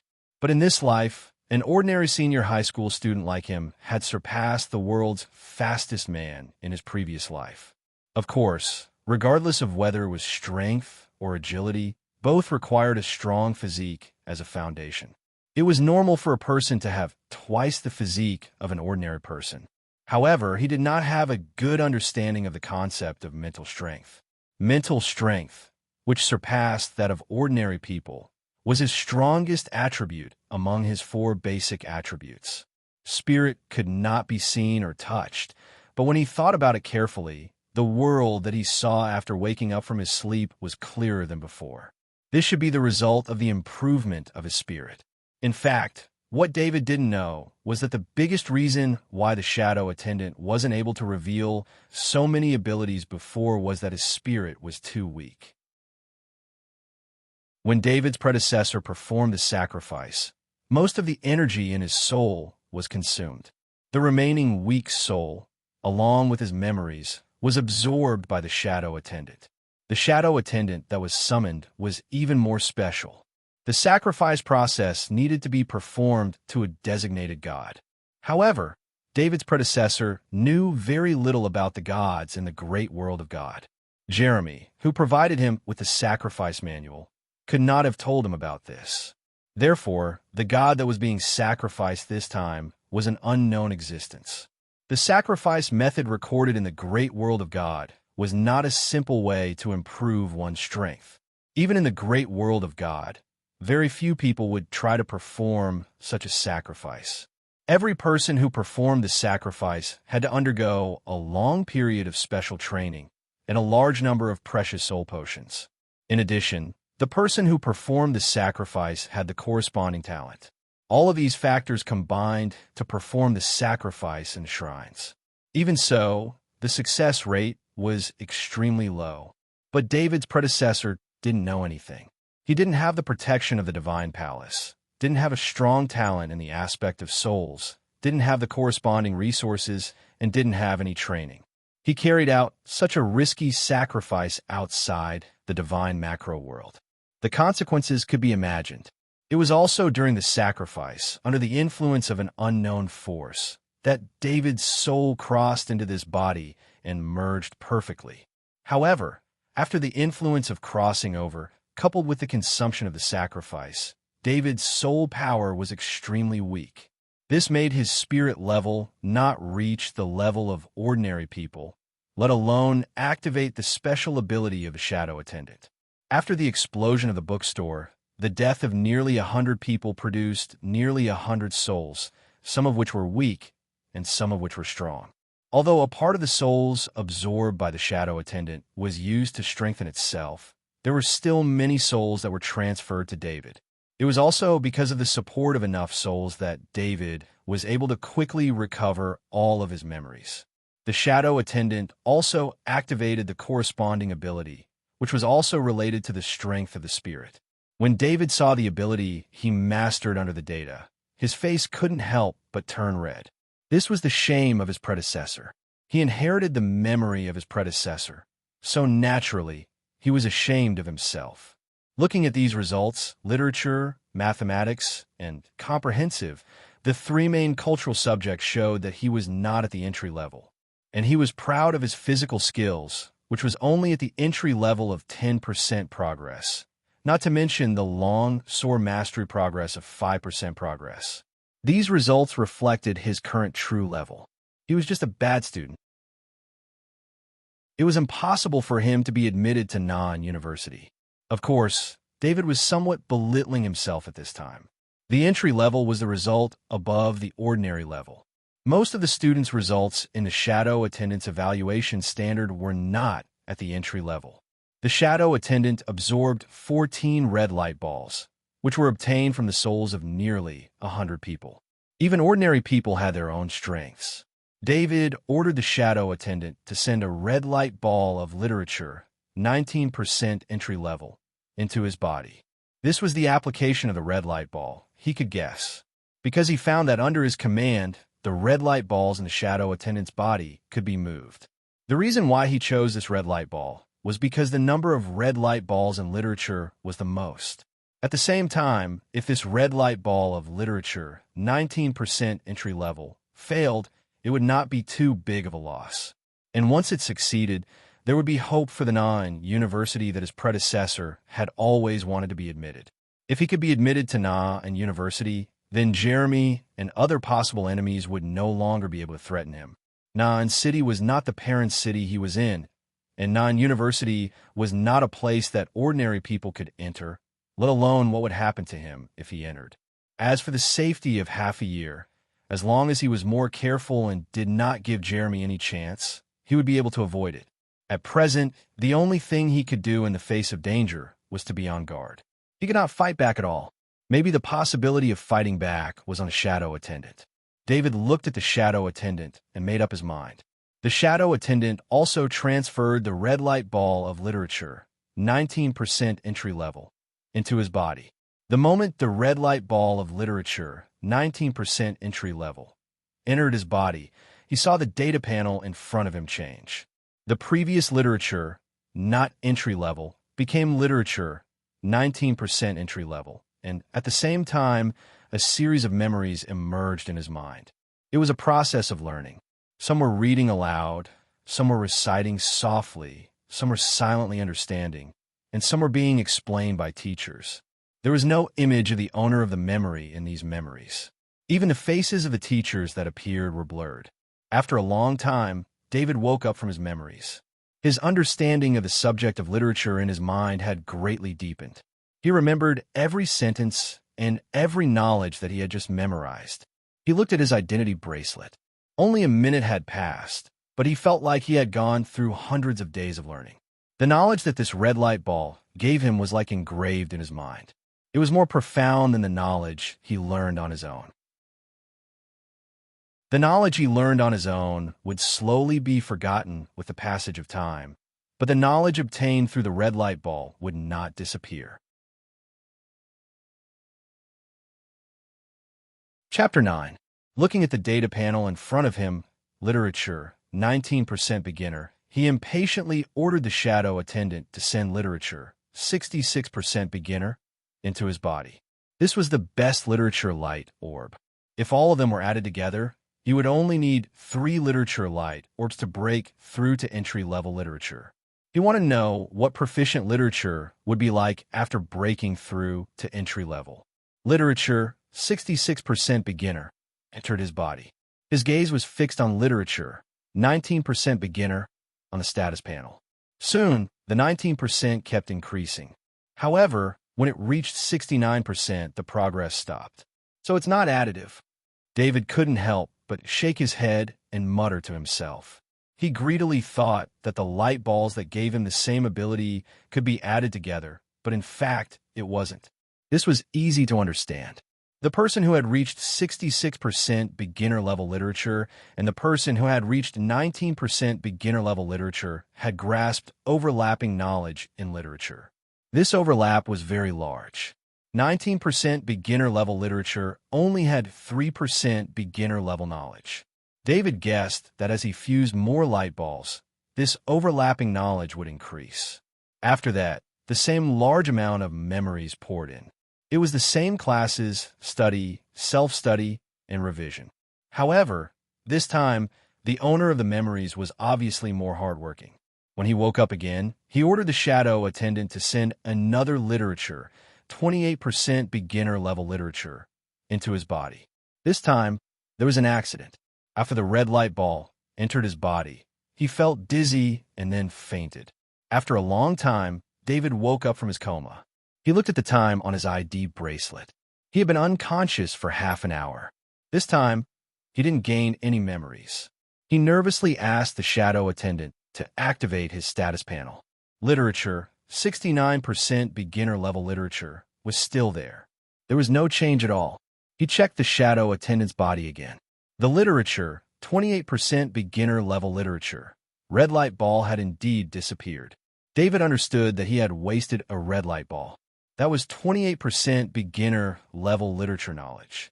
If he were to study it himself, he might not be able to reach 28% beginner-level literature knowledge even if he spent a year studying literature. He was very clear about his level. Whether it was his predecessor or the current him, he was not a genius. If his predecessor had been a genius and had the conditions to continuously eat strengthened meat, he would only be able to increase his strength to 600 kilograms. He wouldn't even have to use the opportunity to sacrifice his life to increase his strength. If David himself was a genius, he wouldn't have stayed in a fourth-tier city in his previous life. He would have gone to a big city to join a big company and fight for a better future. Therefore, he was heartbroken that he had wasted a red light orb of literature, 28% entry level. Fortunately, this was only a knowledge ball for literature and not the most precious ones. He made a decision in his heart. He had to master the rules of the light balls before he finished using the light balls of literature and mathematics. He also gave these balls of light a name. They were called knowledge balls. It wasn't common for nearly 100 people to die at once. In David's memory, it was very rare for so many people to die at once in Parent City. Moreover, when people died, David couldn't appear in time to use the shadow attendant to absorb the souls. Therefore, the current knowledge balls were all that he could obtain in a short period of time. He couldn't take the initiative to kill people for the knowledge balls. Not to mention whether he had the ability to do so. His mentality wouldn't allow him to do so. After that, he didn't use the knowledge balls. The previous knowledge ball was wasted, so he guessed that he could only integrate 2 knowledge balls in a short period of time. He stood up and performed the 18 styles of body arts in his memory. Although his predecessor was very familiar with the 18 styles of body arts, even the evaluation of the shadow attendant had reached 10% entry level. However, this was the first time he practiced the 18 styles of body arts. Although the movements were standard, it took him more than an hour. However, when he practiced the 18 styles of body arts this time, David felt that it was very different from what he remembered. He was now sweating all over, and every muscle seemed to be jumping. The effect was better than he expected. In his memory, every time his predecessor practiced the 18 styles of body arts, he would only feel slightly tired. He couldn't help but wonder if his body arts had improved. Then he ordered the shadow attendant to activate the status panel. Sure enough, he saw that the body arts, 10% entry level, on the status panel had changed to body arts, 20% entry level. His practice this time was actually comparable to his previous 10 years of practice. He felt very strange. After all, he didn't dare to integrate the two knowledge balls. In this case, his body arts had greatly improved. What was the reason? David's eyes moved on the status panel. Finally, he fixed his eyes on Spirit. 281. Among all his attributes, this should be the only attribute that had an unknown change. He suspected that the shadow attendant absorbed the souls of the dead to strengthen his spirit. Especially his sudden improvement. It was more like a genius. And the source of a genius might be the improvement of his spirit. Of course, as for whether the shadow attendant absorbed souls to increase his spirit, he would have to wait until the shadow attendant absorbed new souls in the future to find out. When the excited David closed the status panel, he couldn't help but look at the only orange knowledge ball in the shadow attendant's body. It was the sniper, 20% proficiency, knowledge ball. He steadied his mind. He didn't know where this sniper, 20% proficiency, knowledge came from, but he knew that this was his only chance to become a sniper. He couldn't waste this sniper, 20% proficiency, knowledge. David didn't understand. How could there be someone who could practice sniper to 20% proficiency among a bunch of fans? Such an existence must be a Kaji, and a rare Kaji, sniper Kaji at that. But soon he thought of another possibility. The reason why the people in the bookstore died was because of the fragments of the flying shuttle. This Kaji sniper was most likely the one in the flying shuttle. Everyone who died in the bookstore was killed by this Kaji sniper, and David himself almost died in the explosion. David let out a long sigh of relief. He disconnected from the shadow attendant and stood up. At present, he couldn't control the shadow attendant and his own body at the same time. He patted the dust off his body. This was his habit, but this house was cleaned by the AI manager Emma, so how could there be dust on the ground? Suddenly, he stopped what he was doing because he patted his pocket. There was an item that he had forgotten about. David took out the metal cylinder. He was annoyed that he didn't hand it over when he saw the police. At that time, his mind was shocked by the scene of corpses on the ground. How would he have thought of this? Now, if he handed in this metal cylinder, he would be in trouble. He obtained it illegally, and it was likely to affect his college entrance examination. No one saw it anyway, so I won't tell anyone about it. Holding the metal cylinder in his hand, David immediately made a decision in his heart. The question is, what is this metal cylinder? He has never seen this item in his memory. This thing is a bit like a small monocular. He put the metal cylinder in front of his right eye, and then he saw a completely different basement in his right eye. A set of data in his right eye was displayed on the left. Wind speed, 0. Wind direction, 0. Temperature, 25 degrees. Humidity, 42%. And when his eyes focused on any position in the room, the distance data appeared in his right eye. Below these, there was a line of text reminder. No main sniper weapon found. No exoskeleton armor found. T3 sniper auxiliary device not working. David finally knew the name of this thing. Since he knew the name, it was naturally easy. He opened the identity bracelet and connected to the civilian Skynet through the identity bracelet. Because of the cost and other problems, the civilian Skynet of Parent Star could only connect all the information on the planet and not to more distant planets. But this was enough for David.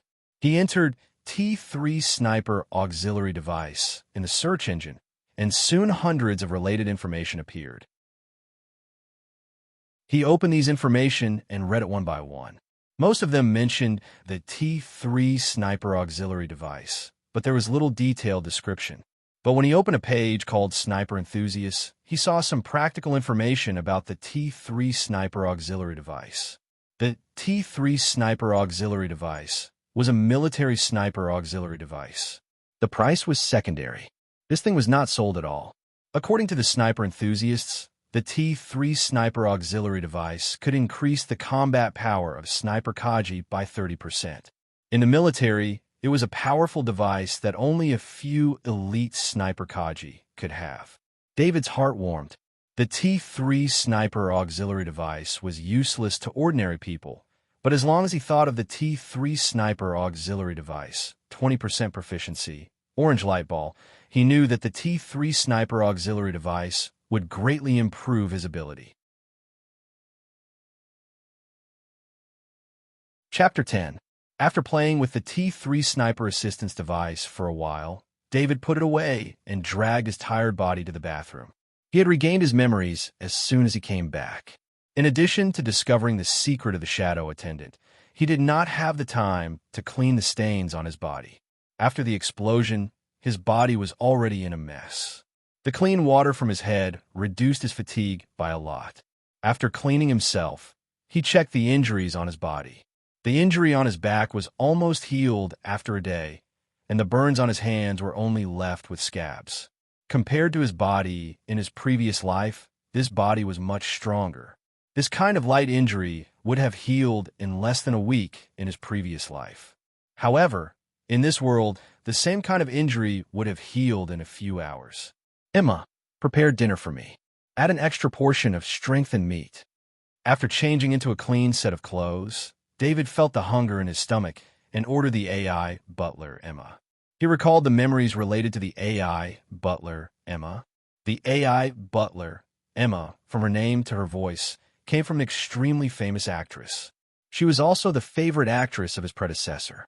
David could not help but despise the fact that his predecessor had used the name and voice of the actress, Emma, on the AI butler, and had spent a considerable amount of credits to obtain the right to use it.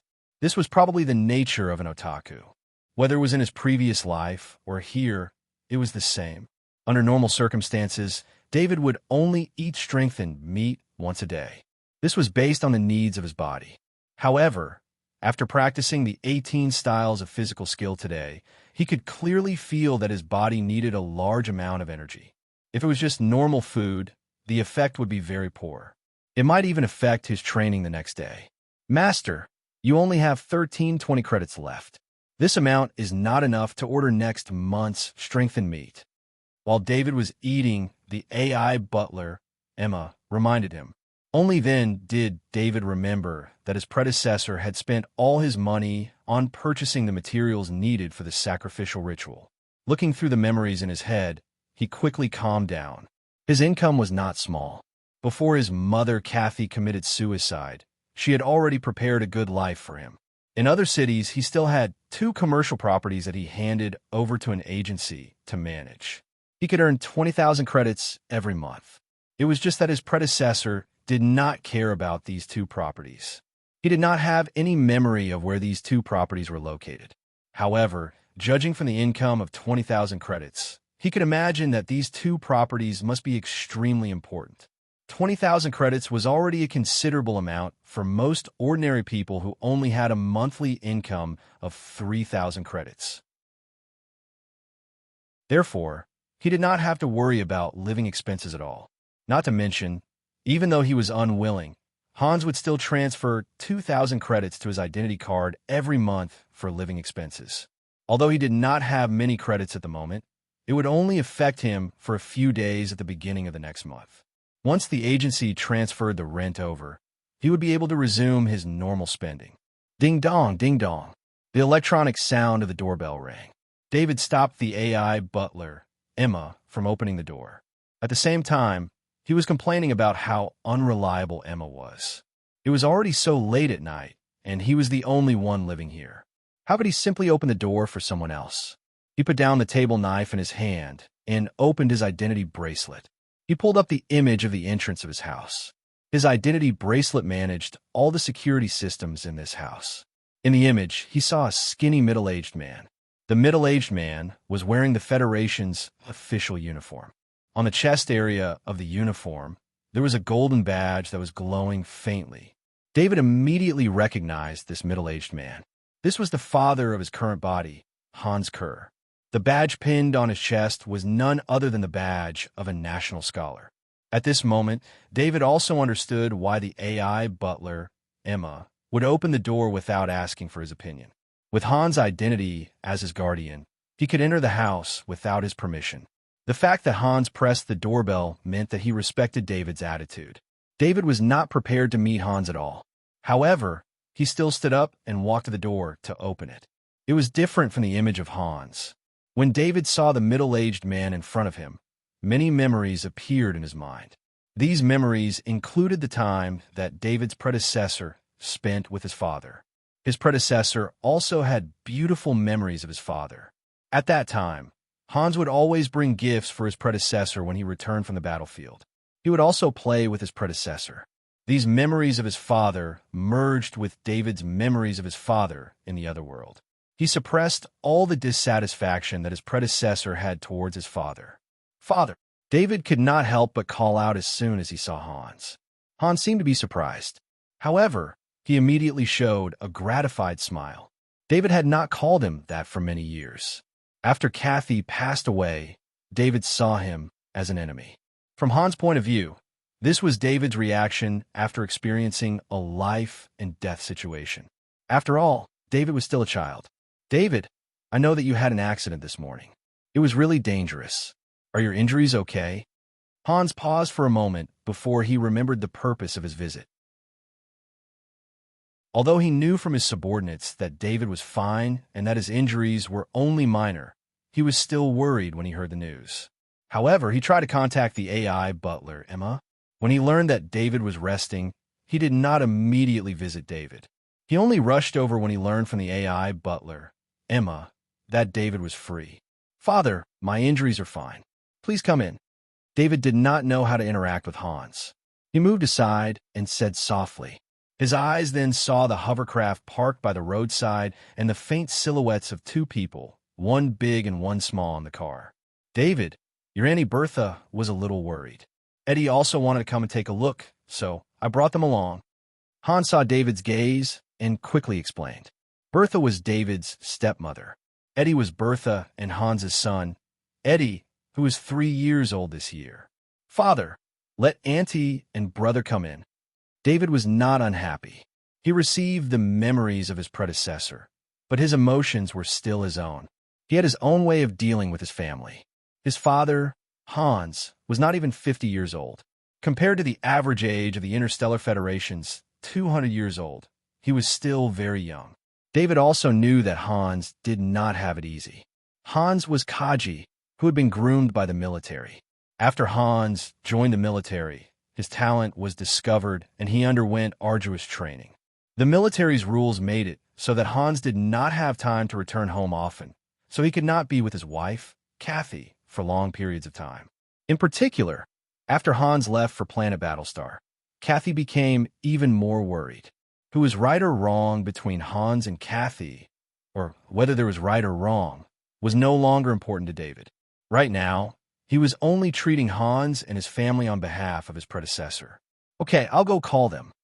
Hans was surprised by David's attitude, and his face was filled with excitement. He turned and walked toward the hovercraft as he spoke. David looked at Hans' somewhat unstable figure, and his heart was filled with emotion. He knew that Kaji was strong, but Hans had already lost his strong physique. Although his left arm and leg were the best artificial limbs, they could only not affect his normal life. Hans was originally a Kaji sniper, a special existence among the Kaji. It was because he had lost his abilities as a Kaji, and because he did not have much ability to communicate with others, that he remained in Perrin City even after receiving the title a Nation Knight. Big brother. Little Eddie ran over to David with his short little legs, shouting as he ran. Although David's predecessor was very resistant to Aunt Bertha, he was very fond of his little brother, Eddie. From time to time, he would even buy some things to visit his little brother at kindergarten. From his memories, his little brother, Eddie, was probably the person that his predecessor wanted to be close to the most. When he was with little Eddie, his predecessor did not have any worries and completely opened his heart. Eddie, he smiled and opened his arms to carry little Eddie, and then greeted Bertha, who had followed behind him. Hello, Annie. Bertha was also shocked by David's attitude, but it was only for a moment before she immediately returned a smile. Chapter 11. Sitting on the sofa in the living room, David hugged Eddie and placed him on his lap. Hans and Bertha's faces were full of smiles. This family had never had such an atmosphere before. David, this is a bottle of level 2 strengthening potion. Take it for the next 2 days and train hard. Do well in the college entrance exam. Hans said to David as he took out a small metal box from his pocket and placed it in front of David. David was taken aback. Don't look at the name strengthening potion. As long as it was a strengthening potion, it wouldn't be cheap. Strengthening potions could only be made by a professional company using special tools and experienced technicians. The main ingredient was the strengthened meat of the Zerg. Basically, no one would use the strengthened meat of larvae or level 1 Zerg to make strengthening potions. It was a huge waste.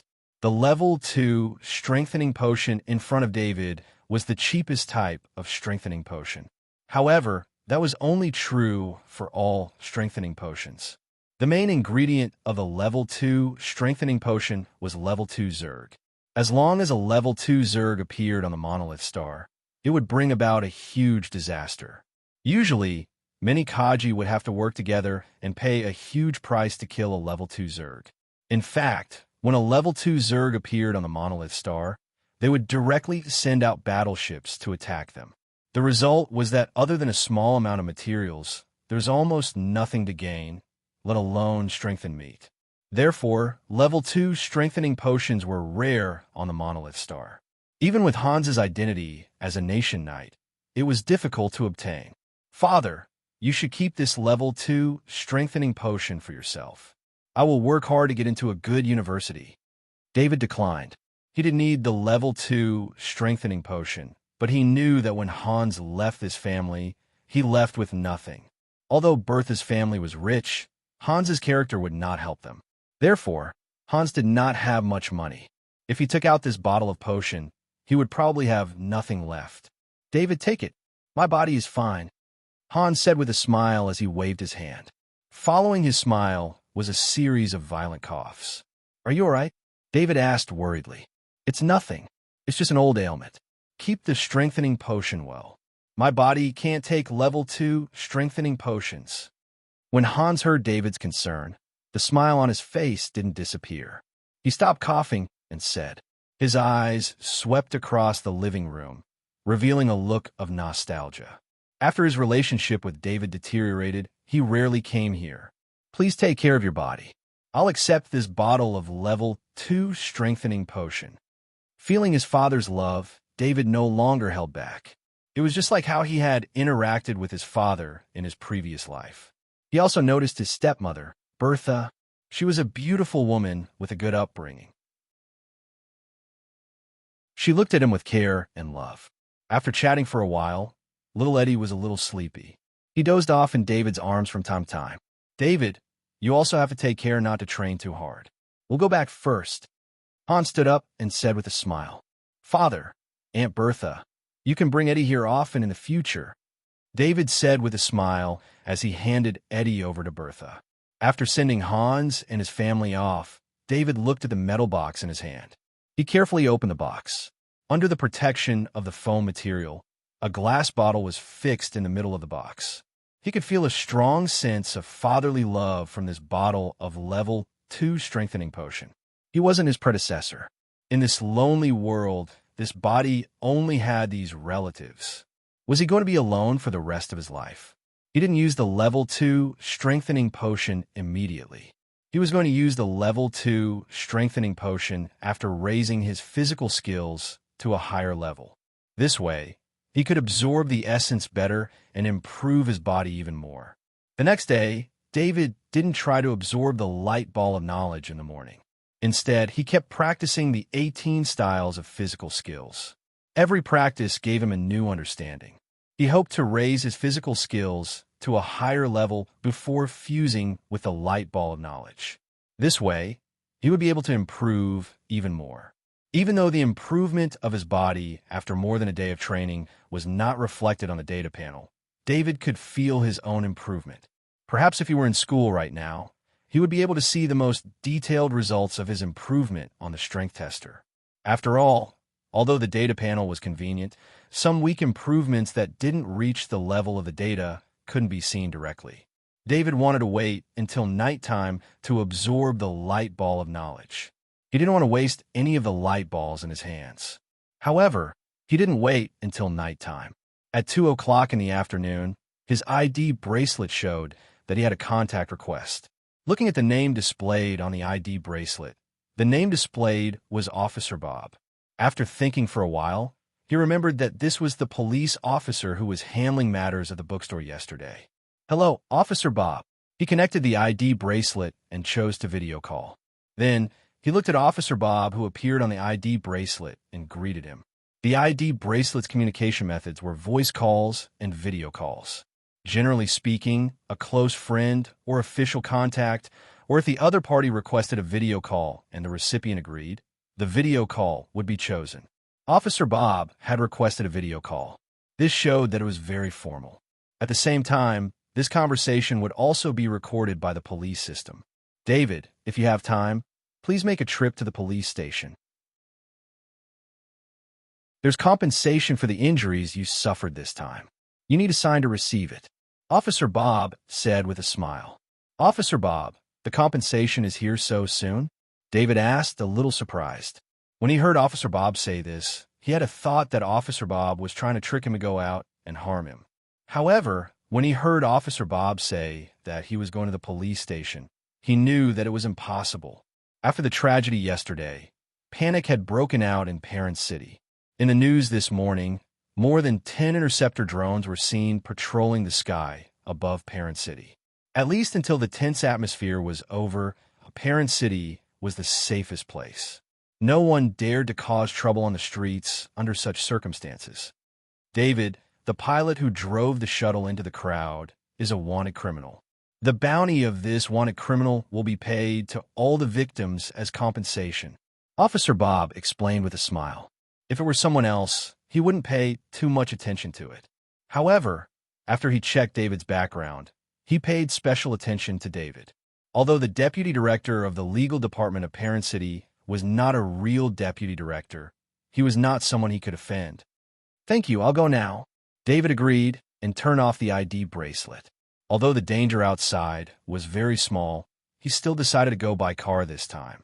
At least it was much safer and faster in the car. He entered the garage from the side door next to the living room. Although he remembered that there was a car in his house, this was the first time he saw it with his own eyes. This was a car that was more than 30 years old. From the outside, it was impossible to tell that it was more than 30 years old. This was related to the use of the car in the urban environment. However, the most important thing was that the metal used in this car was the shell of a level 1 Zerg. This car was called Gladstone Model 3. It was an old model of the Gladstone brand, but the Gladstone brand was the best brand on the Monolith Star. When David's mother bought it, she spent a lot of money to buy it secondhand. The reason why she bought such a Gladstone Model 3 was because of David's mother's extreme insecurity. It was also because of this extreme insecurity that David's mother separated from his father, Hans. In fact, if it was a brand new Gladstone model, David's mother would not be able to buy such a car, even if she was 10 times richer. In the memory of his predecessor, he was very dissatisfied with Gladstone Model 3 because this style had long been out of fashion. However, at this time, David was extremely satisfied because of the safety of the Gladstone Model 3. The safety of Gladstone Model 3 was unquestionable, no matter which generation it was. Although the shell of a level 1 Zerg was not as sharp as its teeth and claws, it was harder than most metals in terms of hardness. Sitting in a car made of this material, unless it was Kaji or using heavy weapons, it would be difficult to hurt the driver. P.S. Melonseed's new book needs the support of a recommendation ticket. Thank you.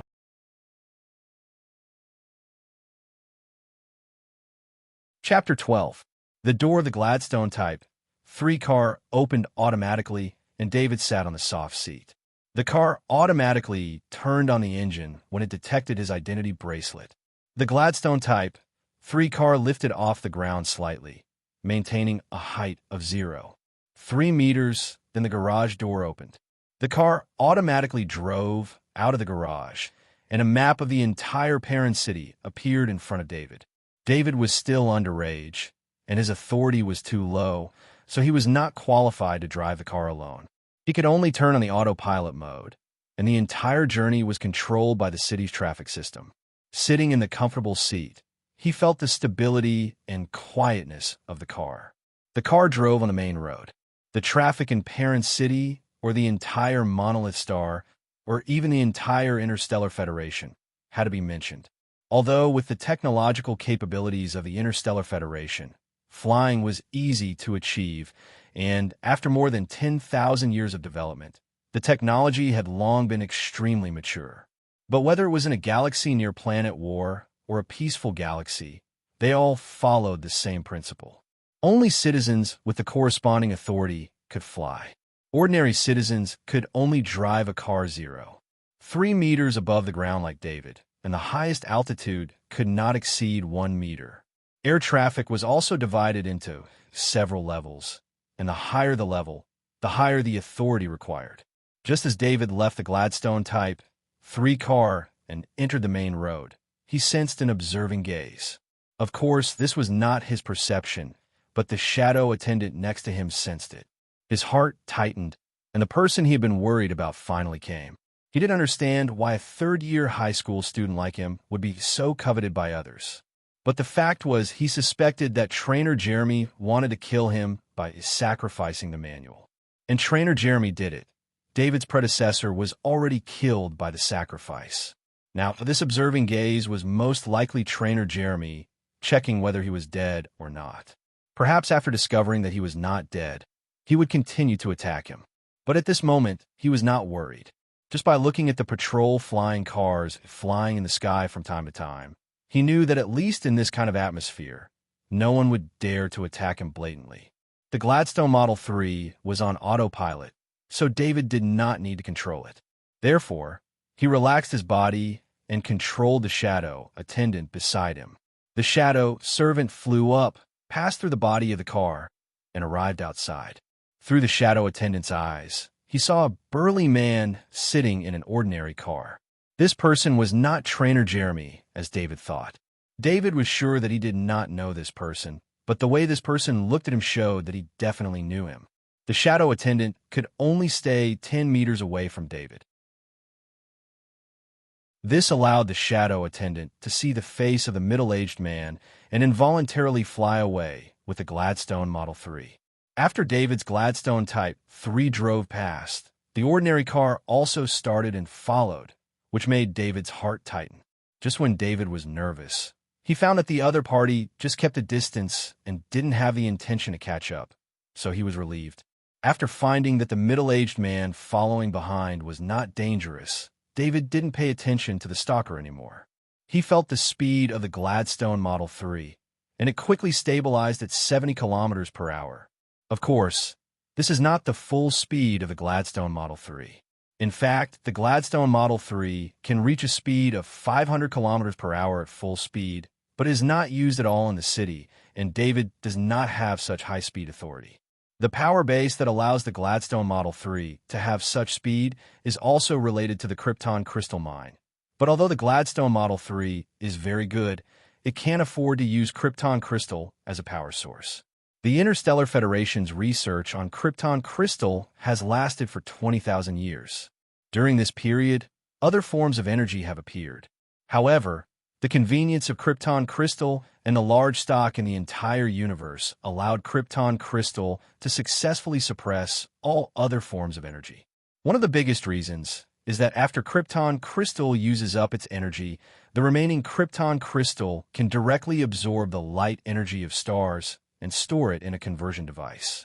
Although the energy stored in the Krypton crystal is far less than the energy stored in the original Krypton crystal, it is far more convenient, safe, and economical than other forms of energy. What surprised David the most is that there is no nuclear energy in this world. Perhaps it is because of the existence of Krypton crystal that the scientists in this world are not so desperate for energy, or the scientific and technological direction of this world is the most correct. Of course, this does not mean that there are no powerful weapons comparable to nuclear weapons in this world. The antimatter main cannon on large battleships, once charged, is powerful enough to destroy a small planet. The energy block of this Gladstone Model 3, like David, does not need to be replaced for a year in the city. David's mind was filled with some wild thoughts.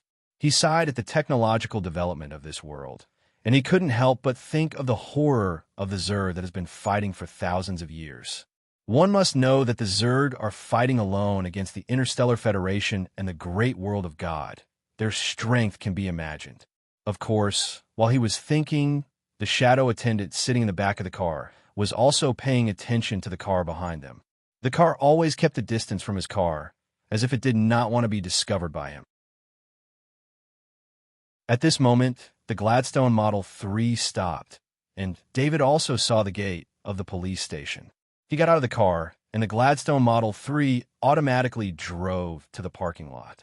The shadow attendant followed behind him, and the tracker seemed to be surprised that David came to the police station, so he did not stop and drove away. After David swiped his ID bracelet at the door, an arrow appeared on his ID bracelet. This was his walking path in the police station, and he could not leave this path without permission. Although this function ensured order, it made him very unhappy. Of course, it is not impossible to change this. As long as you have enough authority in the Interstellar Federation, no one will ask you where you go. Now, he could only follow the arrow and walk to the designated location. His destination was the police station's conference room. It had a space of 300 square meters, which was quite large. At this moment, in such a large space, it was extremely noisy, and there were even sounds of crying. My child has already received a special admission letter from the University of Jocko. You can just say that it was an accident and explain it away. That's a wanted criminal. I've already asked around. There were 4 interceptor drones chasing after him, which led to this tragedy, an angry middle-aged man yelled. Although the University of Jocko was not as good as the non-university, it was still one of the top universities on planet Monolith, especially its mathematics department, where many famous people came from. To be able to receive a special admission letter from the University of Jocko, this meant that the child was very outstanding, so it was no wonder that the middle-aged man was so angry. The middle-aged man's words also stirred up the emotions of the people around him. Since this morning, the victims' families had come here to ask for the truth and punish the culprit. My child has the potential to become Kaji, who ordered the interceptor drones to attack. I demand a thorough investigation. Another angry man pointed at the police in front of him and questioned loudly. The man's questioning made the crowd even more agitated, and the scene began to become chaotic. At this moment, David's heart skipped a beat. He thought of the mathematics, 99% beginner, red light ball. Could it be that he got it from the middle-aged man's child? As for the man who said that his child had the potential to become Kaji, it was very likely that he was the owner of the physical skills, 70% beginner, red light ball, or the heavy axe mastery, 33% beginner, red light ball. He looked at the 2 men apologetically. At the same time, he felt a sense of guilt towards everyone here. He felt like he was a thief, stealing the belongings of these people who had already lost their loved ones.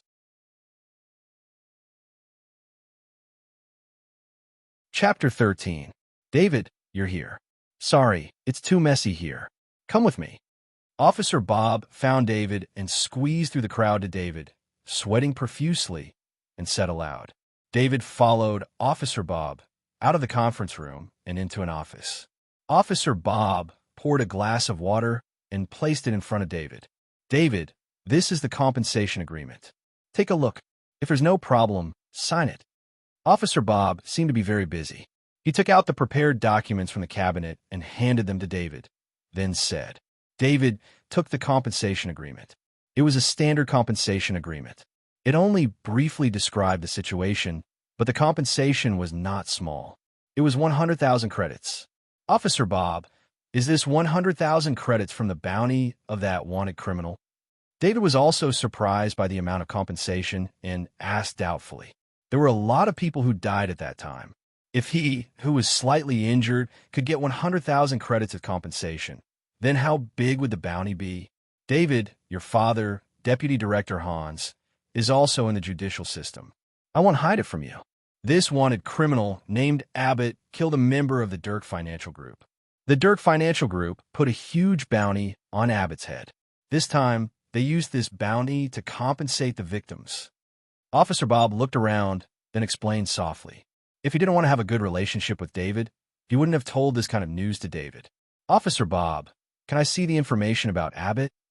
David also wanted to know if Abbott's wanted criminal was Kaji, who has a sniping talent. He also saw that Officer Bob valued him, or his father, very much, so he tried to ask. "This is a small matter." Officer Bob was direct. He activated his identity bracelet as he spoke, then sent a document to David. "Officer Bob, thank you." David didn't immediately look at the information. He smiled and thanked Officer Bob. Then he signed a compensation agreement. 100,000 credits was quite a lot. Recently, Feng had been extremely poor. With 100,000 credits, he could buy more strength and meat. "Officer Bob, I'll leave you to it." After handing the compensation agreement to Officer Bob, David saw that Officer Bob was very busy, so he said goodbye. When he left, David could still hear cries and angry screams. He could only express sympathy. Standing in the police station, David hesitated and didn't leave immediately. Instead, he looked around. At this time, there was a large number of victims' family members in the police station. There was only a policewoman in the reception area. The policewoman didn't pay attention to him, but kept looking in the direction of the conference room. David controlled the shadow attendant through the gate of the police station. He saw the car following him through the shadow attendant's eyes. It seemed that the stalker didn't leave, but was waiting for him. Milo drove the car and made a turn on the road unhurriedly. Then, he returned to the entrance of the police station and found a place to stop. He was thinking about how to report to his boss. Because of his carelessness, he didn't see David leave the house yesterday morning. In fact, he couldn't be blamed. David's daily routine had always been very regular. During the holidays, he never went out in the morning, so he didn't know that David appeared at the scene of the big case yesterday morning. But David went to the police station today, which made him think more. At this time, his identity bracelet rang. He glanced at the contact and quickly answered the call. "Hello, boss," Milo said respectfully. "Milo, how's the situation?" The person on the other side asked directly. "Boss, everything's normal," Milo quickly replied. "You saw David?" The person on the other side asked in disbelief. "Yes, boss. David just went out in a car. I've been watching." Milo replied affirmatively. "Continue your work." The person on the other side paused and then ordered. "Yes, boss," Milo responded. When the other side ended the call, he murmured and complained, "It's really troublesome to let me monitor such a child." But he soon felt happy for his response. The boss didn't find out that he was lazy. He didn't know that when he connected the identity bracelet, David's shadow attendant was floating beside him. The process of the contact was heard by David. Unlike the man named Milo, David heard the doubts of the person on the other side. In David's understanding, it was doubts that he was still alive. At the same time, David felt that the voice was very familiar, as if he had heard it somewhere before. It was just that he hadn't recovered his memory for a long time. He couldn't remember the owner of the voice for a while, but he was sure that the next time he heard the voice, he would definitely be sure of its identity. "David, why haven't you left yet?" Officer Bob, who had dealt with some procedures, didn't go to the chaotic conference room for a while. Instead, he wanted to get some fresh air in the hall. When he saw David standing there, he couldn't help but ask. When David heard the voice, he couldn't help but withdraw the strange connection from the shadow attendant. If his body wasn't leaning against the wall, he wouldn't be able to maintain his balance. After hearing Officer Bob's voice, he could only give up his control of the shadow attendant. However, he didn't need to control the shadow attendant. The shadow attendant couldn't be more than 10 meters away from him anyway, and no one could find it. "Officer Bob, I want to ask you for a small favor." David's heart skipped a beat. He could tell that Sergeant Bob was trying to please his father, Hans. He could make use of this opportunity. So he said, "As long as it's within my authority, there's no problem." Officer Bob was also afraid that David would say something whimsical, so he pointed out the conditions that he could help with and replied with a smile. "Officer Bob, can you help me check the license plate of that car?" David asked as he pointed at the inconspicuous car parked outside the police station. "No problem." Officer Bob glanced at the parked car and said with a smile. The identity bracelet on his arm was aimed at the car, and at the same time, it sent out a police scanning wave. This wave could not only scan the origin of the car, but also the identity of the person in the car. Officer Bob didn't ask David why he did this. In his opinion, it was fine as long as he did him a favor. Although David's father, Hans, had an idle job, No one in Parent City would underestimate a national scholar like Hans. This is all the information about the car and the driver, Officer Bob said as he sent a package of information to David's identity bracelet. Thank you very much for your help. I will mention your help to my father. David thanked him. David, if you need any help, you can contact me. Officer Bob got the results he needed and replied with a smile. When David walked out of the police station, he didn't look at the car that was following him. Instead, he directly got into his Gladstone Model 3 and went back the way he came.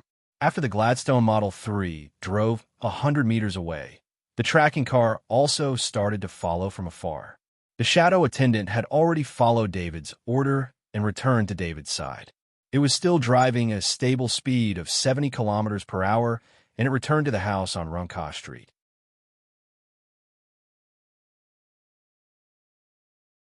Chapter 14. When he got home, the first thing David did was to check the information of the tracking vehicle. After opening the information sent by Officer Bob, David couldn't help but thank Officer Bob at his heart. This Officer Bob was really good at his job. The information displayed on David's ID bracelet included the owner of the vehicle, the year of production, the purchase record, and even the violation and repair records of the vehicle for the past 2 years. There is also the information of the person who drove the car today, including photo, name, address, work information, and so on. Although most of the information wasn't helpful to him, such information was definitely against the rules. David wasn't in the police system, and his social authority was still underage, which was equivalent to nothing. This kind of private information could never be disclosed to non-public servants. However, Officer Bob gave all this information to David, so David owed him a favor. As a person who worked in the police system for 20 years, Officer Bob naturally knew how to maximize benefits, and the same went for favors. The owner of the tracking vehicle was the same person as the person who followed him. His name was Amos, and he was the head of security at the Chester Hotel. Chester Hotel, David muttered to himself. This hotel was very famous in Parent City, and it was one of the best hotels in Parent City. Those who could open a hotel in Parent City were not simple people, because the hotel required a lot of ingredients. Among them, the strengthened meat of the zerg and some edible parts of the zerg were essential ingredients for a large hotel. This required a very deep connection with the forces that could go out to hunt, and the forces that could go out to hunt must have an official Kaji. Even many hotels had hunters. These were the potential foundation of the hotel, so almost no one dared to underestimate the hotel owner. Why would Amos, the head of security of the Chester Hotel, follow him? Or was someone from the Chester Hotel involved in the people who wanted to harm him? The more David thought about it, the more worried he became. A few days ago, he was just an ordinary person, and now, not only did he come to this dangerous world, but he also had to face unknown dangers. I want to survive in this world. However, he quickly suppressed his worries and spoke of his first goal after coming to this world. After coming to this world, the conditions of David's predecessor had made him feel happy. He had an independent villa, a good car, a stable income, and loved ones who cared about him. All of these made him want to continue living like this. Even after knowing the abilities of the shadow servants, he only wanted to protect himself and had no other thoughts. At that time, he simply thought that Trainer Jeremy wanted to harm him, and he just needed to stay away from Trainer Jeremy. Now, the unknown enemy gave him a sense of urgency. He also had his own goal, which was to become stronger and protect himself. David opened the other file about the mercenary Abbott that Bob had given him. The file on Abbott was an encyclopedia of crimes. Not only did the Heavenly Wolf mercenary group do mercenary missions, but they would also occasionally take on the role of robbers. Abbott was the one who killed the most people in the Heavenly Wolf mercenary group. Not long ago, the Heavenly Wolf mercenary group robbed an interstellar cruise ship. In order to make the guests on the ship hand over their wealth, Abbott killed many of the guests who resisted on the spot. Among the victims were 2 bodyguards and a branch of the Dirk Financial Group. This was also the reason for the huge bounty. David also saw the content of Abbott's strength, which he was most concerned about. Abbott was a good sniper Kaji. His cruel and murderous personality could not hide his sniping skills. This also explained the origin of the sniper, 20% proficiency, knowledge ball. It was obtained from Abbott's death. From the words of the victims' families in the police station, coupled with Abbott's information, David was basically certain that the knowledge ball was absorbed by the shadow attendant after the victims died in the explosion. There were many people who died on the spot, but there were only 15 knowledge balls. Even if everyone who died at the time had one knowledge ball, there would be more than that. He suddenly remembered that the weakest knowledge ball was slightly red. In other words, it required at least entry-level knowledge to form a knowledge ball and be absorbed by the shadow attendant. These were all his guesses. He needed an opportunity to test them, but this kind of opportunity could not be sought. He could only wait. What he needed to do now was to integrate the knowledge ball in the shadow attendant's body and improve his ability. He needed to pass the college entrance exam, which was an important stage in life, and obtain a better ladder for his future. Emma, activate all the security systems. David immediately ordered the AI butler Emma after he finished reading the 2 pieces of information given by Sergeant Bob. Normally, these security systems would not be fully activated. That would be very inconvenient for David himself. The security alarms were very sensitive. The slightest movement would trigger them. This would constantly disturb him, but compared to his own safety, David would rather endure this kind of trouble. Following his order, all the sensors inside and outside the building were activated.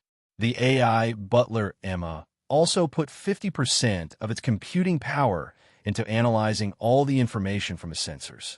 David was grateful to his late mother, Kathy. It was because of her insecurity that she built a security system that was far more secure than a standard house. The security system gave him a sense of security. He walked into the study room and sat on the chair in front of the desk. He turned on the optical computer, and a virtual screen appeared on the desk.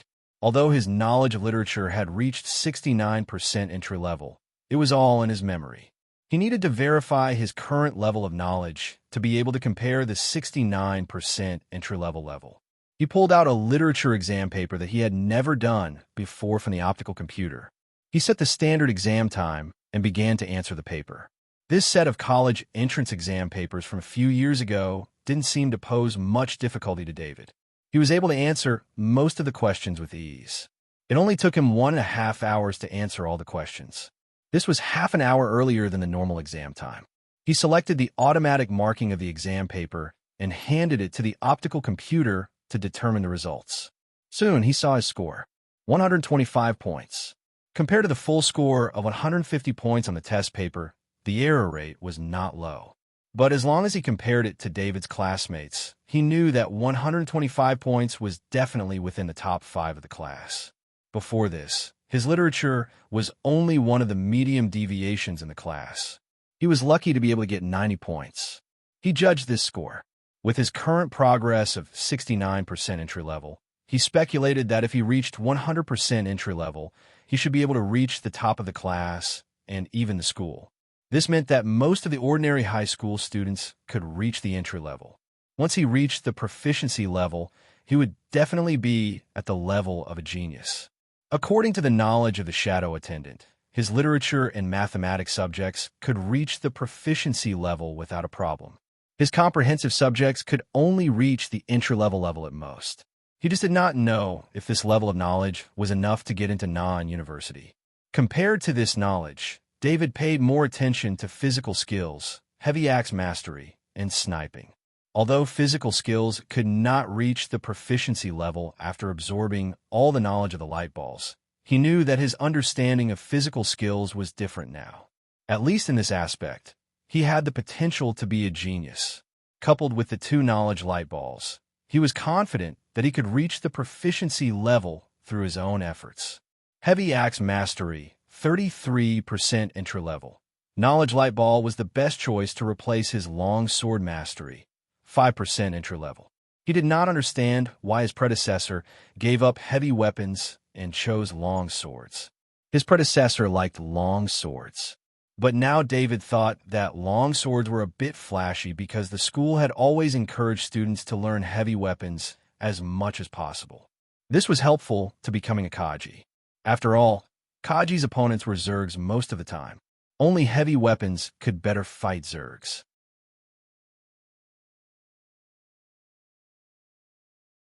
Chapter 15. What? Abbott died on planet Monolith? Captain Froman of the Heavenly Wolf Mercenaries stood up and asked in disbelief when he heard the news brought by Croc. This was not to say that Captain Froman had deep feelings for Abbott, even though Abbott was his most loyal subordinate. In the Heavenly Wolf Mercenaries, Abbott was the most ruthless person. He would do anything that required killing. This caused Abbott to be on the wanted list and indirectly caused the other members of the Heavenly Wolf Mercenaries to be on the wanted list as well. After all, it was normal for mercenaries to commit robbery. Most of the time, the wanted list would only target the most vicious and infamous mercenaries. Therefore, even though the Heavenly Wolf Mercenaries had a terrible reputation, the only one who was truly wanted for serious crimes was Abbott. This also left Abbott with no other choice but to join the Heavenly Wolf Mercenaries. It also made him Captain Froman's most trusted member.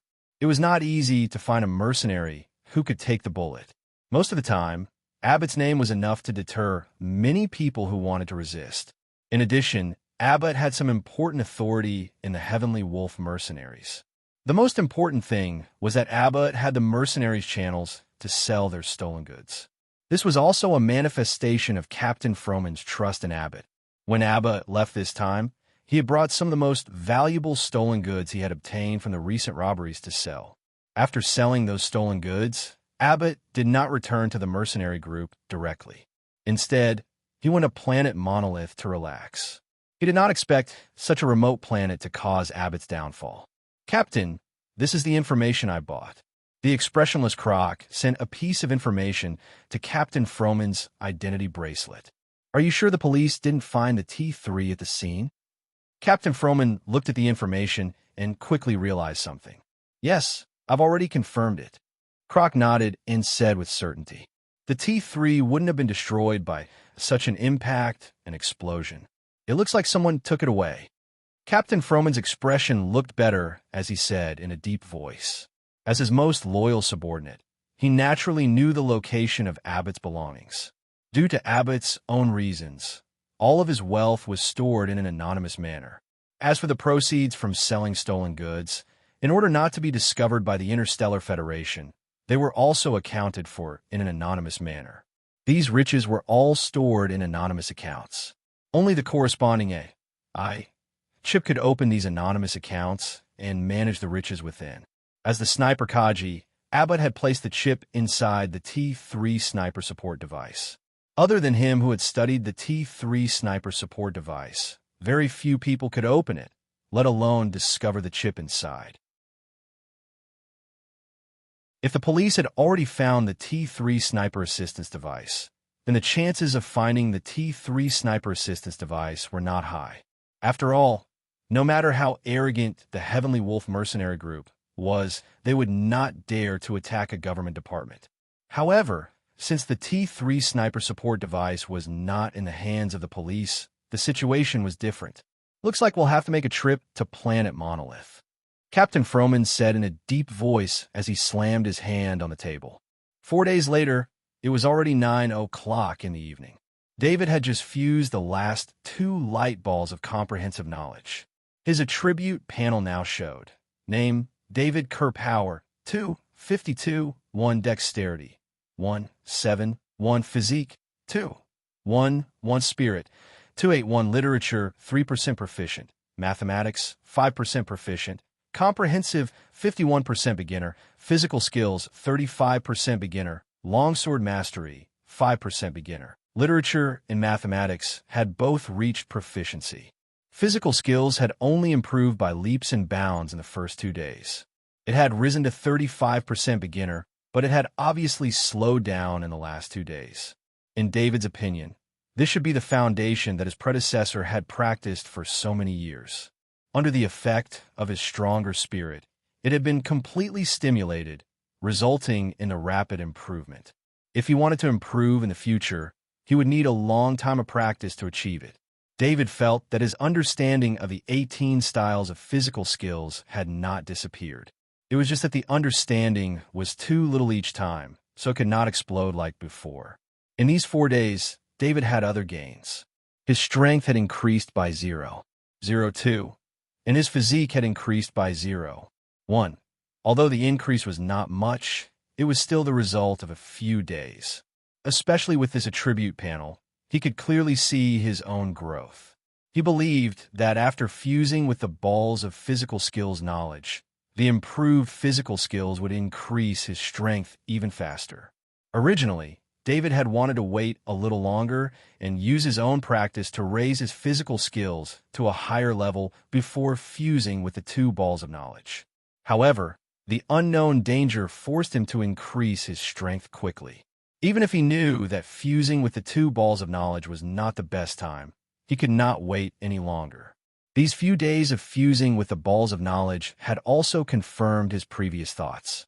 Although he did not dare to waste more balls of knowledge on experiments, he was sure that fusing with 2 balls of knowledge a day would not cause any problems. Because of the compensation of 100,000 credits from the explosion last time, David's financial situation had improved. The AI butler, Emma, had ordered 3 months' worth of strengthened meat. At this moment, David was sitting in the underground fitness room. In front of him were 10 portions of strengthened meat.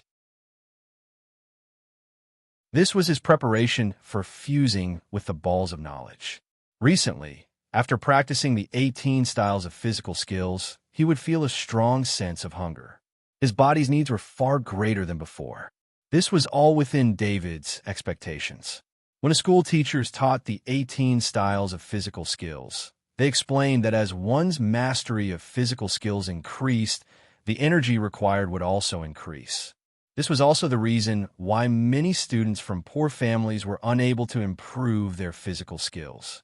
Although the 18 styles of physical skills were already very safe, the energy required was still a huge burden to the average family.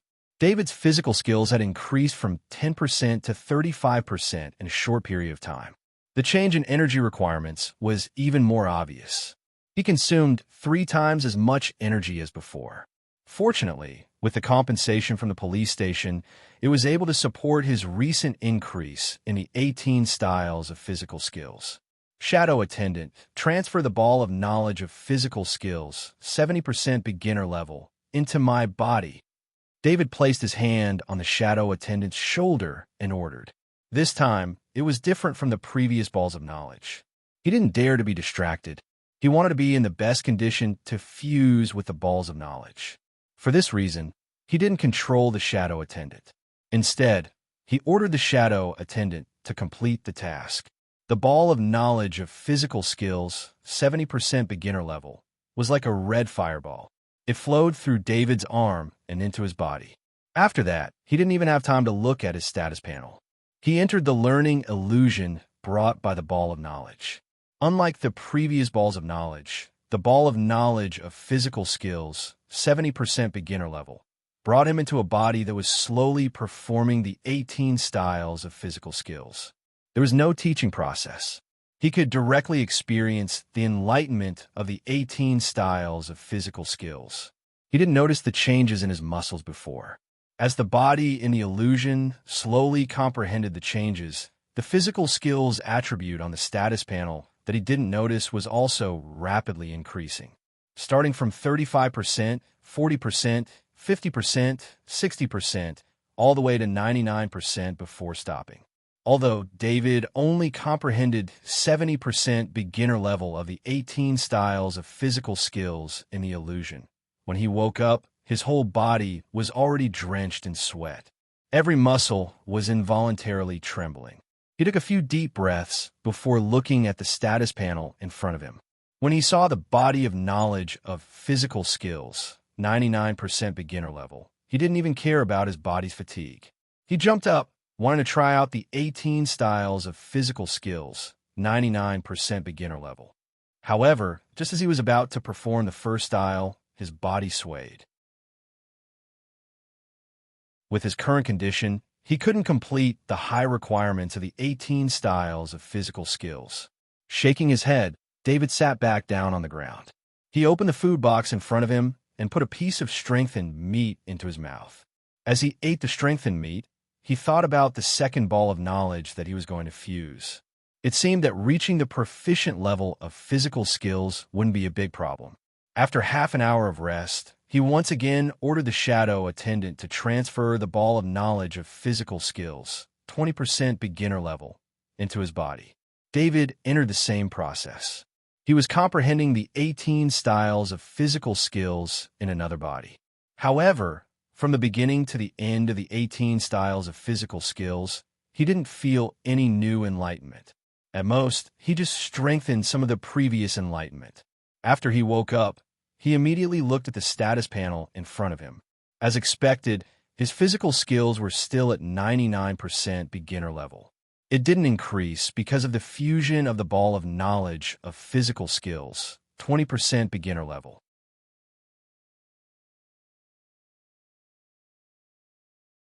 Chapter 16. Disappointed, David ate 5 servings of strengthened meat. That day, he was unable to complete the 18 styles of body arts training. Although his brain had grasped 99% of the 18 styles of body arts training, his body would always react incorrectly to one of the styles in the middle of the training, causing him to fail. The practice of the 18 styles of body arts was a complete process. As long as one of the movements was not in place, the practice would fail. Therefore, even though David's body arts had reached 99% of the beginner level, he was still unable to increase his attributes in a short period of time, let alone use the 18 styles of body arts to better absorb the level 2 strengthening potion. The next morning, David woke up early and did not even eat breakfast. Instead, he went straight to the underground gym and practiced the 18 styles of body arts.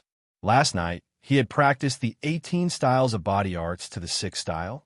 Today, he wanted to see the results of his practice. From the first move all the way to the 6th move, his body and brain cooperated perfectly without any mistakes. However, at the beginning of the 7th style, due to his muscles not being used to the movement, his movements were a beat slower, causing him to fail again. However, this gave David hope. As he ate the strengthened meat to recover his stamina, he thought about his failure.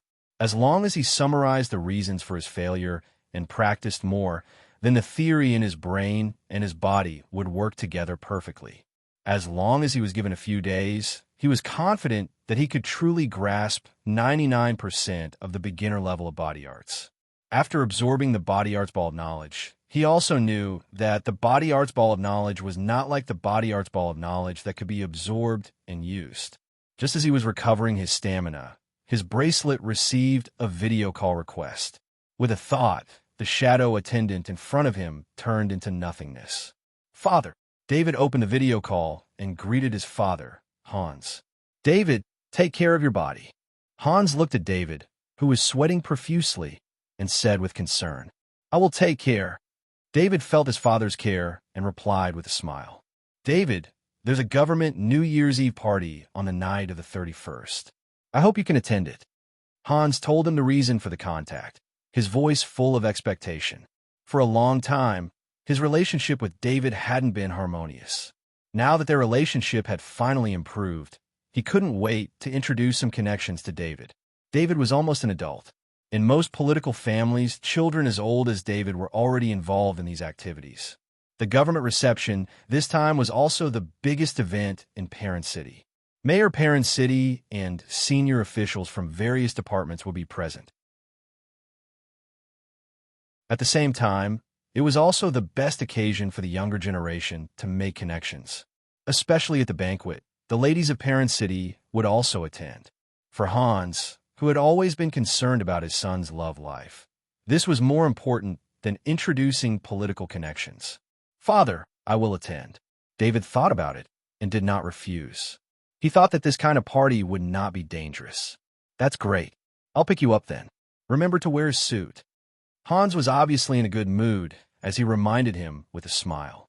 David turned off the video call with a smile on his face. The unfamiliar world of family brought him some warmth. He also immersed himself in the identity of David Kerr through constant contact. "From today onwards, I'm David Kerr." After saying this, David felt that he had completely integrated into this world. He was in a good mood, and quickly immersed himself in practicing the 18 forms of the physical skills. He didn't know if it was because of his good mood, but he passed the 7th form perfectly. Just as he was about to practice the 8th form, the light at the top of the underground fitness room suddenly flickered. "Emma, what's wrong?" he asked the AI butler Emma through his identity bracelet. However, he realized that the AI butler Emma did not respond to him. This was almost impossible. When David was using the underground fitness room, the AI butler Emma would not disturb him. David's predecessor did not want to leave any evidence behind during the sacrifice. There were no surveillance devices here, so he could only contact the AI butler Emma through his identity bracelet. Even so, the situation of the AI butler Emma not responding should not have happened. A creepy feeling rose in his heart. The previous stalking, the non-accidental death of his predecessor, and the sudden disappearance of the AI butler Emma all indicated that something had happened. He immediately used his identity bracelet to contact Sergeant Bob. The reason why he did not contact his father Hans was because he did not want anything to happen to Hans. After all, Hans had always been in poor health, unable to connect to the Skynet. Please check if you are in the Skynet environment. The notification from his identity bracelet confirmed David's suspicions that something had happened. "Edna, did you break through the security system?" Captain Froman asked the female mercenary, Edna, who was using the electronic hacking device beside him. This time, the Heavenly Wolf mercenary group was led by Captain Froman. He brought 4 experienced mercenaries with clean identities into the Monolith Star and arrived at Parent City. Captain Froman was willing to make the trip personally, as it involved assets worth more than 3 million credits. Most importantly, the mission was not dangerous at all. After arriving at Parent City, everything went smoothly. Captain Froman was very surprised. The Model T3 Sniper Auxiliary Sniper device, possessed by the dead Abbott, had a highly concealed signal positioning system. This was how much Abbott valued the Model T3 Sniper Auxiliary Sniper device. If it was lost, it could be retrieved. This T3 Sniper support device would send out a short positioning signal to the outside world every hour. Captain Froman used this positioning signal to find the current location of the T3 Sniper support device. During the day, he had already determined the location. He had only waited until nightfall to take action. "Captain, although the security system of this building is more advanced than ordinary houses, the person who installed this system is obviously a novice. My hacking device can break through the security of civilian spaceships. It's a piece of cake to deal with this security system." Edna's slender fingers moved quickly on the hacking device as she replied, without raising her head. "The message shield can only be turned on for 10 minutes at most. Otherwise, it's very likely to be discovered by Parent City's security system. Hurry up." Captain Froman glanced at the working message shield and urged Edna. It would be easier to escape if the robbery failed in space. However, if they were discovered in the city, it would be very troublesome. Of course, the 5 of them understood that no matter how secure such a house was, it was just a piece of cake to them. The 5 of them did not even bring their exoskeleton armor. They only brought some self-defense weapons. They did not bring their exoskeleton armor because such a small mission did not require it. On the other hand, all the city surveillance would lock onto them immediately if they were to move around in the city with the exoskeleton armor. In that case, they would not be dealing with a house, but the entire Parent City. "It's done." Edna flicked her finger at the last moment and turned her head with a smile. "Croc, bring Ed and Fisher in. Edna and I will support you from the outside. Be quick." Captain Froman turned his head and gave his orders. "Yes." The mercenaries responded. Croc held a light level 1 armor-piercing axe and brought 2 mercenaries to the door.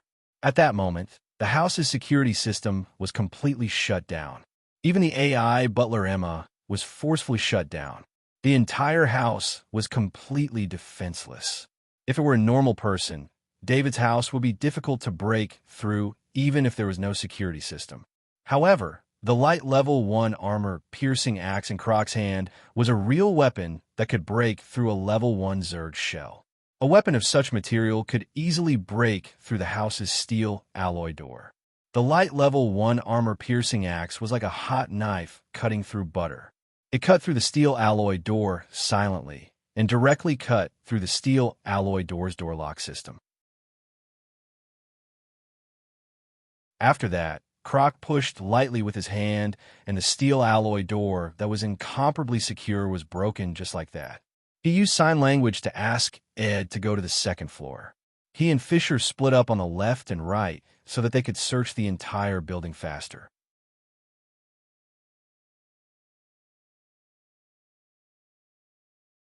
Chapter 17. Amos was holding a large cup of coffee and 2 fast food that he just bought from the shop on the street corner. He carefully used the trees as cover and returned to his car that was parked not far from David's house. The large cup of coffee was for him to stay up late. The 2 fast food were his dinner for today and breakfast for tomorrow. Of course, he would not stay up all night. After 1 o'clock at night, he could sleep in the car until he was woken up by the alarm clock at 5 o'clock in the morning. For a Kaji like him, 4 hours of sleep was enough for him to recover. When he got close to David's house, he found the door wide open. He was shocked. Did David go out again? However, he quickly realized that if David went out, the door would not be open like this. Something's not right. He saw the obvious cut on the door and the 2 figures in the shadow of the door. His heart skipped a beat because he did not want to alert David and the many surveillance devices on the street. Amos had been hiding himself. Amos was not an ordinary person. Although he rarely went out of the city to fight after becoming the security supervisor of the Chester Hotel, his fighting instinct was still there. He lightened his footsteps. Although he received the order to monitor David, he knew David's identity. He had to react. Someone's here. Captain Froman felt that someone was spying on him. He looked in the direction of the spying and reminded Edna. At the same time, he held a dagger in his hand. He exerted force on his feet, and the ground was dented. The huge reaction force made his body turn into a flash of lightning and rush towards Amos. Amos, who just came to the side of the car, was shocked. He was discovered by the other party before he could do anything. This meant that the other party was not an ordinary person. Dora, activate automatic attack. He quickly ordered the AI assistant in the car. His car was not ordinary. Although it looked ordinary, it had a lot of combat equipment. He had been fighting outside all year round. Although he did not go out anymore, he always felt extremely unsafe without a weapon in hand. Therefore, his car was his safety guarantee. From the top of the car, a machine gun ejected a series of bullets. Captain Froman, who was advancing at high speed, did not panic when he was suddenly attacked. The short sword in his hand swept out a curtain of light in front of him, and at the same time, he rolled in the air to dodge. The screen didn't show that Captain Froman's swordsmanship had reached a particularly high level. Instead, it was because of the uniqueness of the short sword. The short sword was a special combat sword. The energy within it could activate a defensive light screen, which could be used to protect the user in special situations. Of course, this kind of defensive light screen was useless against Zerg above level 1 or weapons above level 1. However, it could block the bullets from a machine gun for a short period of time. At the same time, Captain Froman also knew that he had the help of his companion, Edna. He only had to deal with Amos, so he didn't have to worry about the automatic combat system. Edna's slender fingers began to operate rapidly the moment the machine gun was ejected. Her combat ability was not outstanding without the help of the exoskeleton armor, but her strength was in electronic warfare. Dealing with the AI assistant in the car was easier than dealing with the security system in David's house. The machine gun only fired for 10 seconds before it got stuck. If Edna was given another half a minute, she would be able to control the car that originally belonged to Amos and use the machine gun to attack Amos instead. This was the terrifying part of an electronic warfare master. Even if Edna didn't participate in the battle, she could still be very useful. How can there be an electronic warfare master? Amos shouted angrily. He saw that the machine gun was stuck. Captain Froman was only affected by the machine gun for a few seconds, and he knew that he was in trouble. Electronic warfare masters were special talents. There were very few who actually participated in the battle. At this time, Amos had already arrived beside the car. However, the authority to control the car was controlled by Edna. He flew up and kicked the side of the car. He knew his car very well. Naturally, he knew where the weakness was and where the weapon was. Under his kick, a crack appeared on the side of the car. He pulled out a war hammer that was 1.5 meters long. The surface of the war hammer shone with the unique luster of a level 1 metal. With his weapon in hand, he felt a lot safer. The weapon in his hand was different from Captain Froman's weapon. Captain Froman and the others were here for an infiltration mission that was not difficult or dangerous. The weapons they brought were all short and small weapons. However, Amos's weapon was his usual level 1 weapon. Although he couldn't fully utilize the weapon without the enhancement of the exoskeleton armor, it gave him confidence. He roared and tightened all the muscles in his body. His strength of 1,200 kilograms made the level 1 war hammer as light as a feather in his hand. "Hurry up, we have a little trouble." Captain Froman frowned and said to his ID bracelet. Without the threat of the machine gun, he didn't care about Amos. However, the sound of the machine gun was too obvious in this quiet night. Coupled with Amos's roar, he believed that the police would come soon. Aphis was infuriated when he saw that Captain Froman didn't seem to care about him at all. Even though he had to lower himself to keep an eye on the children, that was because the big boss valued him. His status in the Chester Hotel was also extremely high. Coupled with the advantage of his weapon, he was very confident. He and Captain Froman looked at each other and charged towards each other at almost the same time. Boom! Amos couldn't help but retreat after the collision of the weapons. He took 5 steps back before he could stabilize his body. On the other hand, Captain Froman's body only swayed slightly. However, Captain Froman also looked at his own short sword with some regret. This special technology weapon had suffered heavy damage after colliding with a level 1 weapon. He estimated that it would shatter after another collision. Amos's eyes twitched. He didn't hesitate and turned to run. The collision just now made him lose the courage to fight. The enemy in front of him wasn't an ordinary Kaji like him, but an extremely powerful senior Kaji. When facing an opponent that he couldn't handle, running away wasn't shameful. Want to run? It's too late. Captain Froman sneered.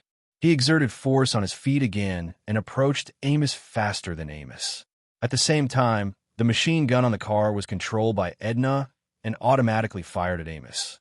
When Amos heard the sound of the machine gun, he knew that running away was the fastest option. He changed his direction and rushed towards Edna. The level 1 war hammer in his hand flew towards Captain Froman, who was chasing behind him. Amos was a fugitive. Although life in the city changed him, he still showed his true colors in a life and death situation. Every Kaji who could survive decades of battles in the wild were not simple people. They were cunning, crazy, and hot-blooded. When faced with a life and death situation, they would make the most reasonable choice. Amos, who had no weapon, threw the level 1 war hammer in his hand. Due to the reaction force and the potential that was stimulated in a life and death situation, his body became lighter after losing his weapon. This made his speed twice as fast as before. Edna, be careful. Captain Froman reached out and grabbed the level 1 war hammer, flying towards him while reminding her loudly. Edna, who had her head down and was operating the electronic intrusion device, heard the reminder and quickly looked up. She saw Amos's murderous eyes that were only 5 meters away from her. If she had a weapon in her hand, she could totally block Amos. However, she had always thought of herself as an electronic warfare master. Kaji was just a means for her to save her life in battle. In normal missions, she would choose the safest place to conduct electronic warfare from afar. If it wasn't for today's simple mission that had no danger, she wouldn't have fought so close to the enemy and wouldn't have worn the exoskeleton armor. Edna tried her best to lean back and dodge Amos' attack.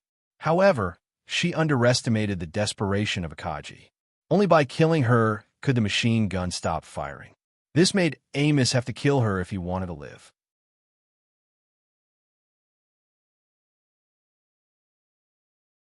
Chapter 18. Amos endured the pain of the bullet in his back. He was glad that the bullets in the car were ordinary bullets with low lethality instead of expensive enhanced bullets.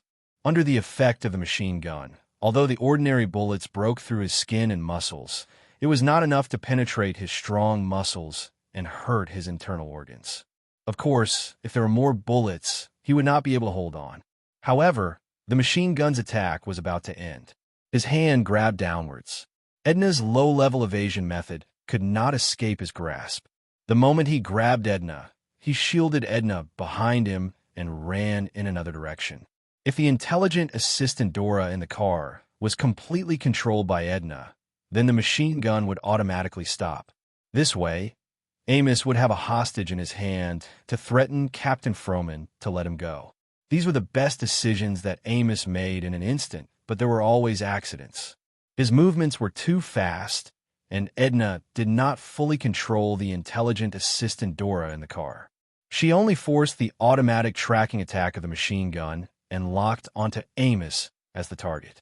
So when Amos shielded Edna behind him, the machine gun did not stop and continued to attack. In a short time, dozens of kinetic energy warheads hit Edna's body. Although they were both Kaji, they were the lowest level in Kaji. Even Amos could not block so many kinetic energy warheads. Edna's body was almost smashed in an instant. Even Amos felt the bullet pass through Edna's body and hit his back. Edna, Captain Froman's eyes were red. Edna's death almost drove him crazy. It was not easy to find an electronic warfare master who was also a Kaji. Because Kaji's main enemy was the Zerg, electronic warfare masters did not have much status in the regular Kaji. But in mercenary groups, electronic warfare masters were an important choice for attacking spaceships. Without electronic warfare masters, mercenaries might not even be able to open the hatch of the target's spaceship normally, not to mention the countless defense systems on the spaceship. In order to keep Edna, Captain Froman used all means and even agreed to get engaged with the not-so-beautiful Edna. He used his own charm to keep Edna here. But after a long time of hard work, everything was destroyed by Amos today. Captain Froman's eyes were filled with killing intent. His entire body's strength exploded, and he threw out the special combat sword in his hand. The special combat saber was almost invisible under the strength of about 2,000 kilograms. The moment the special combat saber left his hand, Amos, who was running away, trembled and fell to the ground. The special combat sword pierced into Amos' right knee, and when it pierced into the solid bone, the special combat sword collapsed and turned into broken fragments. This caused his right knee to be covered in a large number of fragments, which mixed with the broken bones of his right knee, causing the pain of the wound to reach an extremely high level. Amos threw Edna's body away and hugged his right knee as he screamed. The automatic machine gun on the car had also used up all its bullets, and it kept making clicking sounds. Captain Froman held a level 1 warhammer and walked towards Amos step by step, revealing a cruel smile. You dared to kill Edna, then pay with your life. Captain Froman, who was extremely angry, said as he smashed the level 1 warhammer in his hand on Amos' arm. The terror of the level 1 warhammer was fully displayed on Amos. Captain Froman's every hit turned Amos' arm, including his skin and bones, into powder. Amos' eyes were filled with fear and pleading, but these couldn't move Captain Froman. He kept smashing Amos' arm with the level 1 warhammer and then his legs. In a short 20 seconds, Amos felt like he was better off dead. He only wanted to die as soon as possible and didn't want to be ravaged like this. If there was enough time, Captain Froman would have tortured Amos for a long time, but he knew that the police would be here soon, and he didn't have time. Die! He smashed the level 1 warhammer heavily on Amos' head. Before the level 1 warhammer hit Amos, Amos' eyes revealed a look of relief. Croc, did you find a target? Captain Froman looked at Edna with pity again, then ignored her and asked the identity bracelet. Captain, there's no one in this building. We've searched everywhere. Croc's calm voice came through. Captain Froman looked at the time and knew that there was no chance today, so he decisively ordered, There's no time. Evacuate immediately. There were still 30 minutes until the next location of the T-3 sniper assistance device, and he didn't have that much time to wait. Yes, Captain, Croc replied calmly. Then, he rushed out of the building with Fisher and Ed. Something happened to Edna? Ed was shocked to see Edna's broken body and couldn't help but exclaim. It was also at this time that the police patrol car with flashing lights in the sky far away flew over. The mercenaries didn't have time to say anything, and Ed carried Edna's body and quickly left the scene. David, who was hiding in the corner of the underground gym, let out a long sigh of relief. A mercenary was less than a centimeter away from him, and he could have touched him if he had stretched out his hand. The reason why the mercenaries didn't find him, and even the life sensors didn't detect him, was because of the shadow attendant. After discovering that someone had hacked into the house's AI butler, Emma, David immediately controlled the shadow attendant to go through the surface and observe the situation outside the door. In the end, he saw that the security system that he thought was extremely powerful had completely lost its function, and the thick steel alloy door was easily broken by the enemy. This made him see the horror of this world for the first time. These intruders had ignored the house that he thought was safe. David saw that out of the 5 mercenaries, 3 had entered the house, and 2 were still outside. He knew that it was impossible to escape the house today. The enemy's actions, from blocking Skynet's signal to cracking the security system and breaking the steel alloy door, showed that they were extremely professional.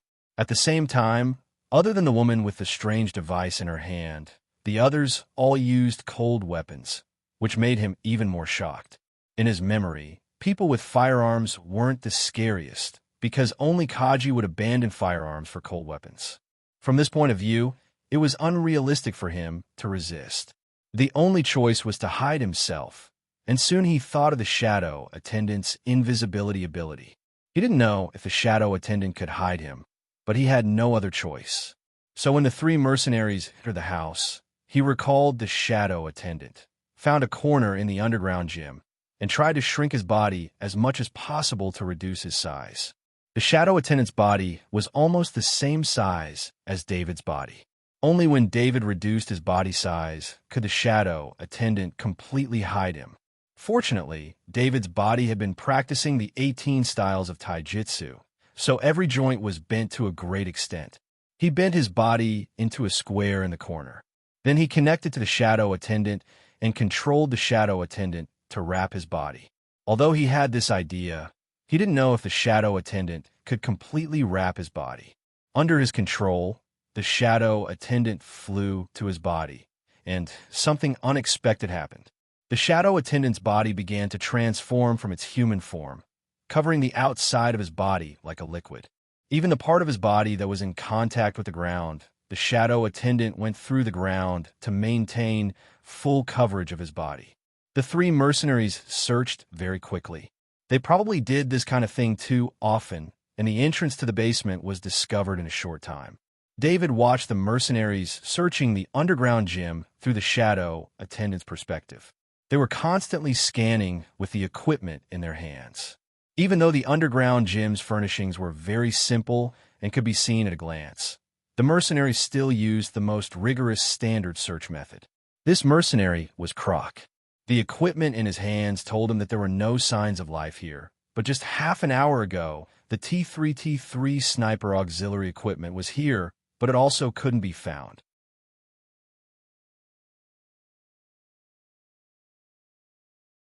Chapter 19.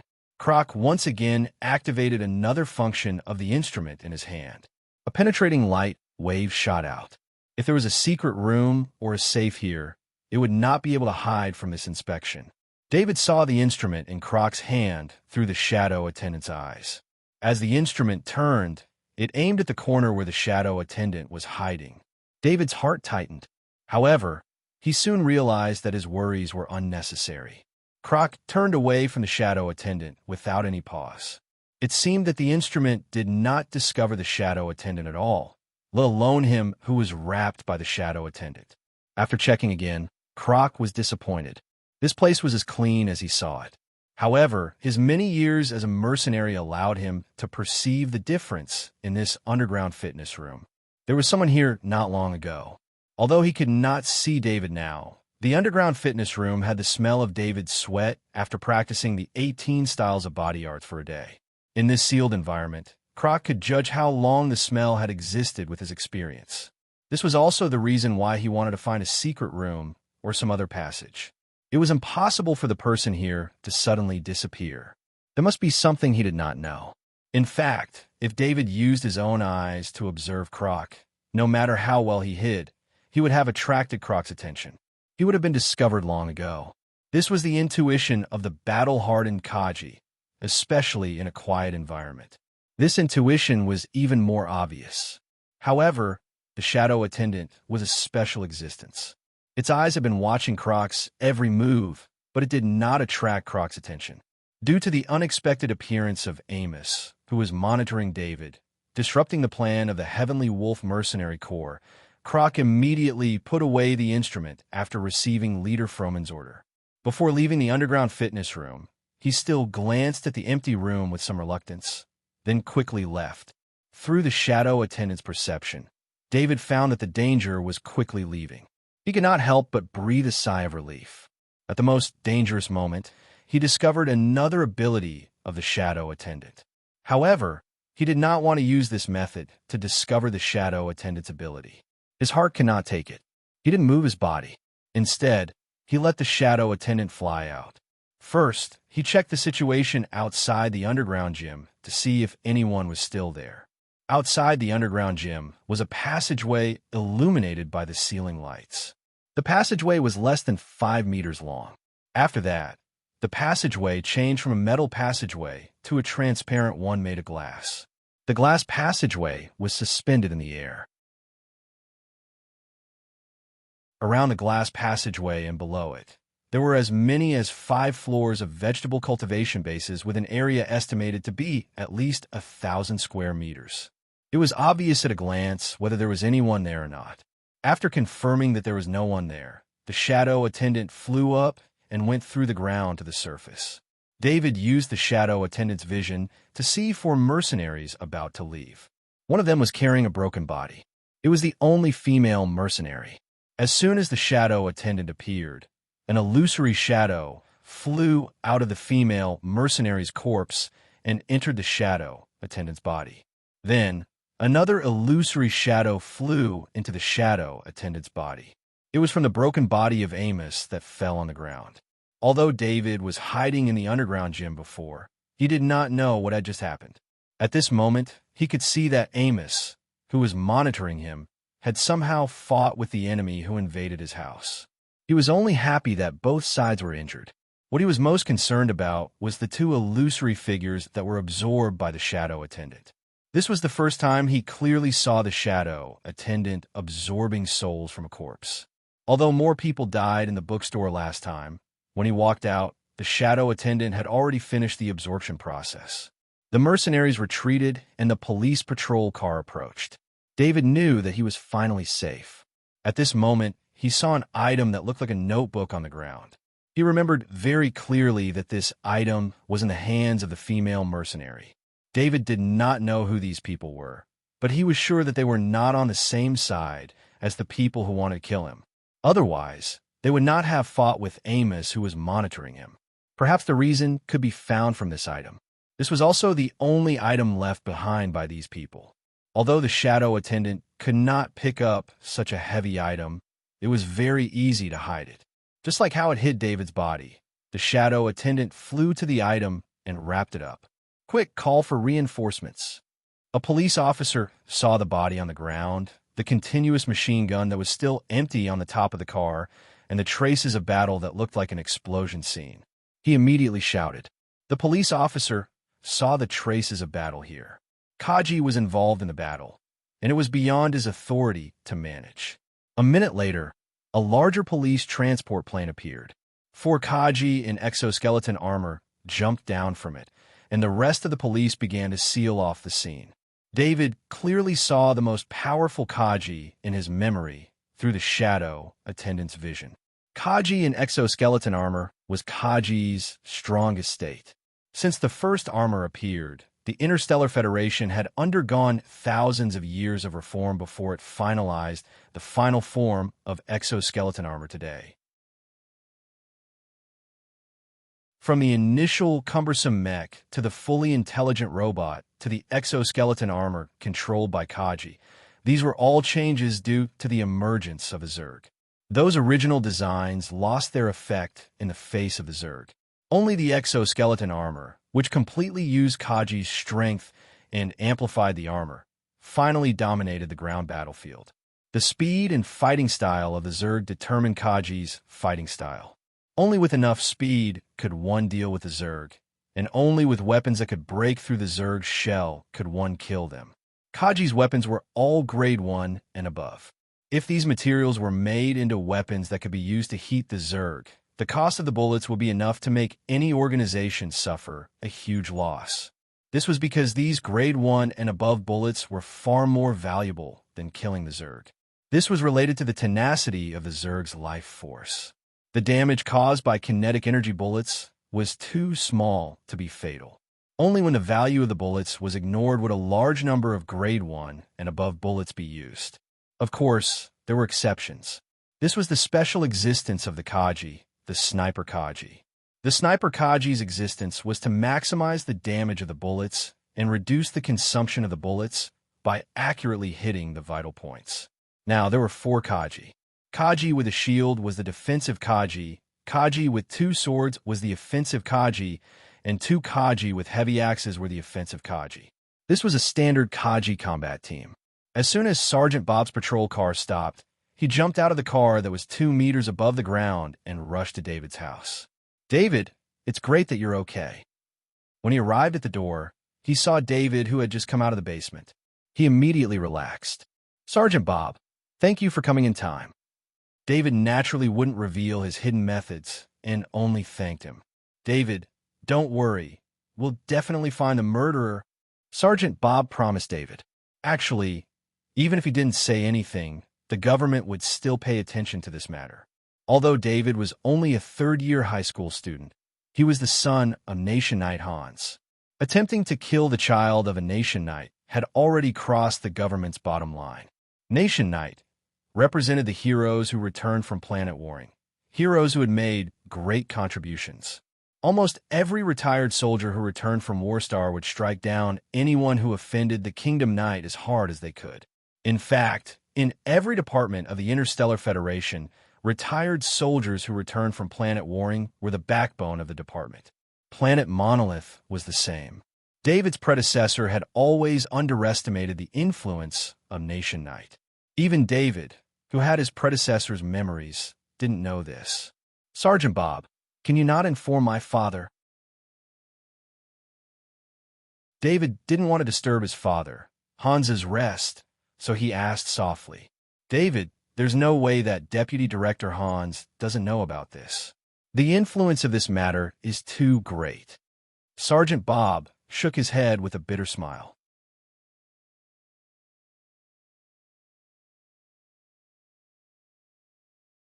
Chapter 20. David, do you know who attacked your house?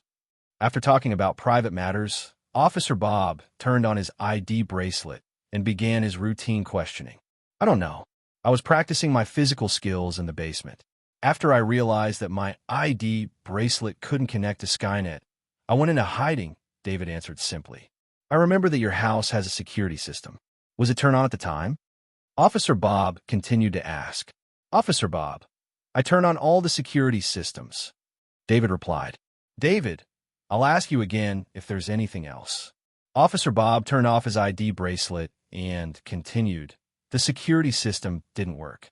I believe that all your losses will be handled by the security system provider. At the same time, you will receive compensation.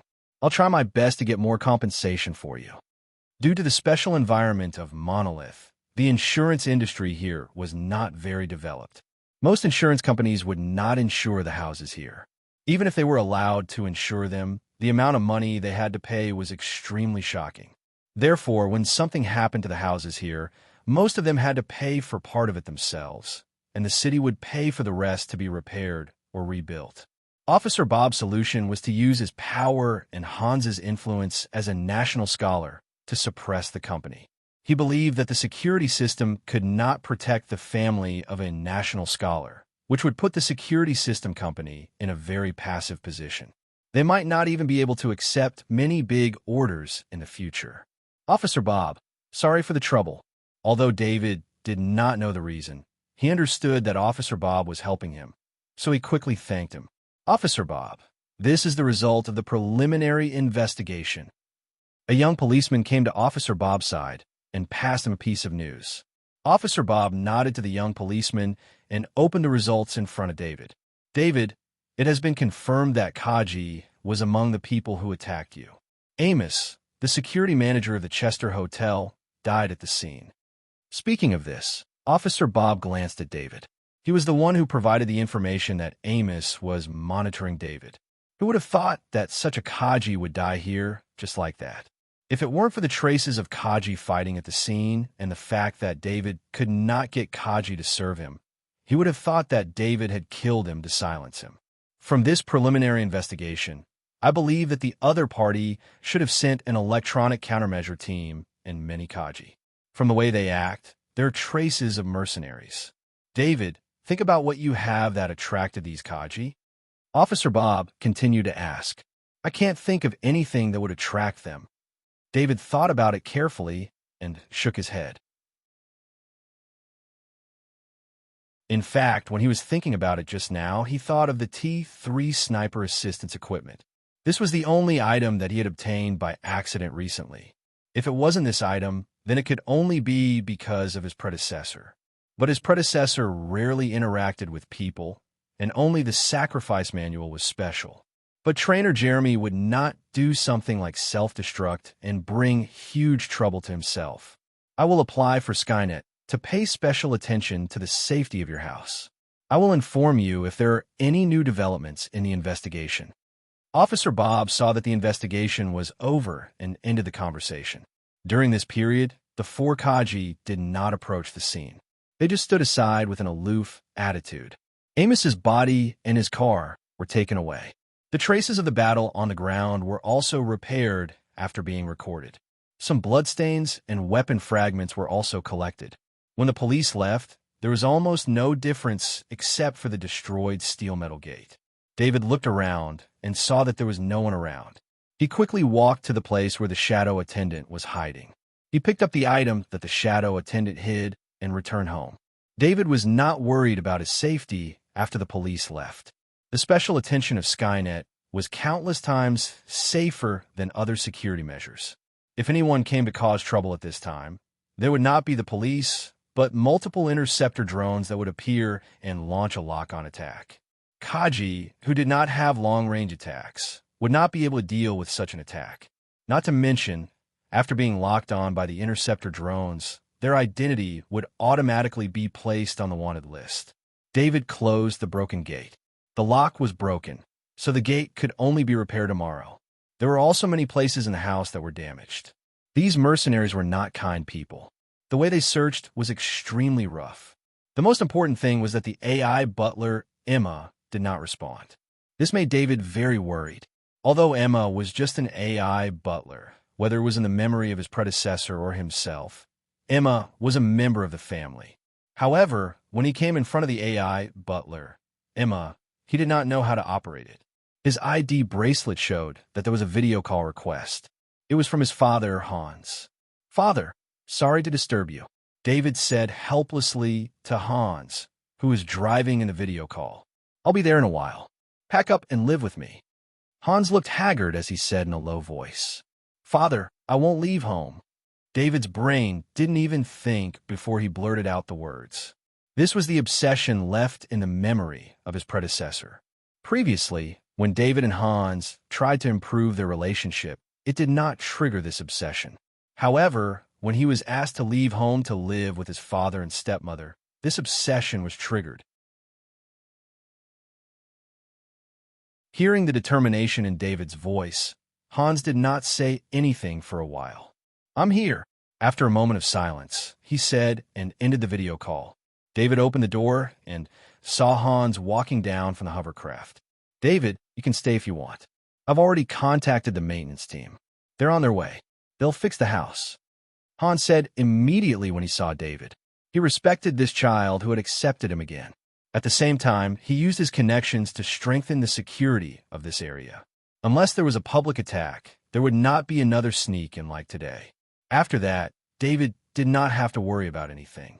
Hans directed the maintenance team to repair the damaged parts of the house. Even the AI butler, Emma, which was forcibly turned off, was reactivated. However, the security system of the house needed to be fixed by a security company. "David, rest early. Don't worry about the security system. I'll send a letter to them in the name of the legal department tomorrow. They'll install the best security system for you." Hans was still worried. David returned to the living room. At this time, he was the only one left in the house. However, he had a warm smile on his face. It felt good to have someone care about him. In the basement of a house, the 4 members of the Heavenly Wolf mercenary group sat together. "Croc, Ed, Fisher, did you guys really not find anything?" Leader Froman looked at the location of the T3 sniper auxiliary equipment on his identity bracelet and asked doubtfully. It was not his fault. Anyone who had lost an important member in an operation and found nothing, but found that the target was still there would be confused. "Leader, I'm sure." Croc nodded and replied in a deep voice.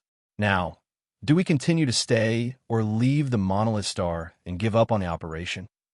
Leader Froman asked again. He trusted Croc, who was like a machine, the one he trusted the most in the mercenary group. "Leader, no matter if we continue the operation or leave, we can't do it for the time being," Ed reminded from the side. After losing the electronic warfare specialist, Edna, the task of collecting information was taken over by Ed. Although he was not as good as Edna, simple tasks were not a problem. He bought the latest information from the information dealer. The entire parent city and even the entire monolith star was alarmed by their operation. Even when Abbott's personal shuttle crashed and killed almost 100 people, the impact was not as big as this time.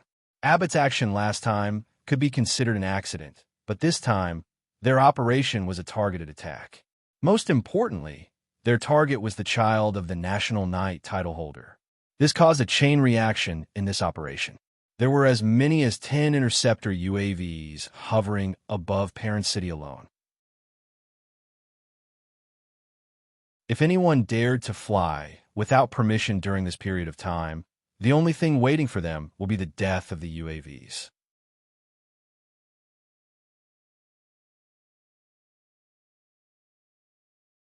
Chapter 21. You're saying our target is the child of the Nation Knight? Captain Froman asked, feeling a headache coming on. He now understood the severity of the consequences. If he had known their target had such a background, he would never have attacked them. It should be known that with their style of doing things, they would silence their targets to avoid becoming wanted criminals. If they killed David, they would be going against the entire Interstellar Federation. Just the Warstar returnees would be able to hunt them down. He even suspected that if they killed David, there would be space battleships coming after them. Stop all contact with the outside world. Let's go to the second safe house and hide for a while. Captain Froman finally decided. He no longer wanted to find the T3 sniper support device. He would just treat the money as compensation for the loss of the Nation Knight's child. Croc nodded heavily. He was very supportive of this decision. He was also a retired Kaji who had returned from Warstar. The Nation Knight was also a hero in his heart. He couldn't help but rejoice that the mission had failed. Ed and Fisher also supported this decision. Now that everyone was looking for them, the best thing to do was to hide for a while.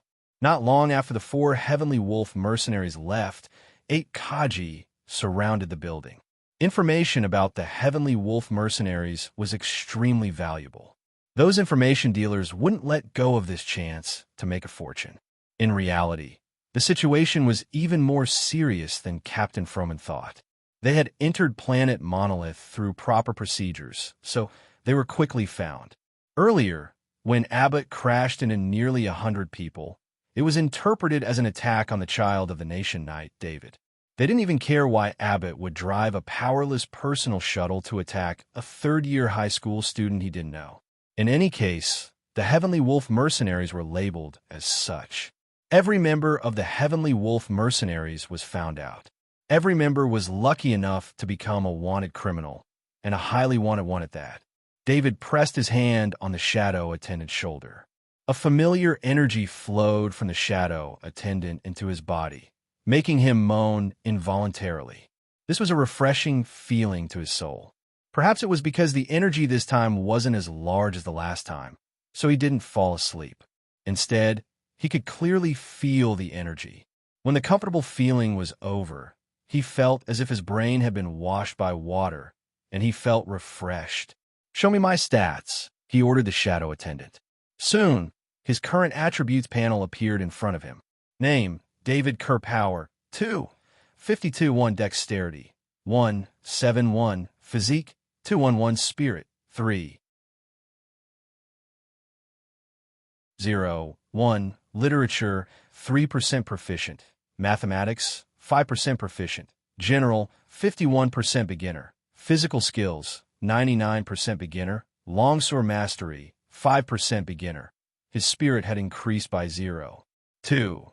He was now 100% sure that the shadow attendant had absorbed the souls of Amos and the female mercenary and fed him a part of the soul energy, thus increasing his spirit.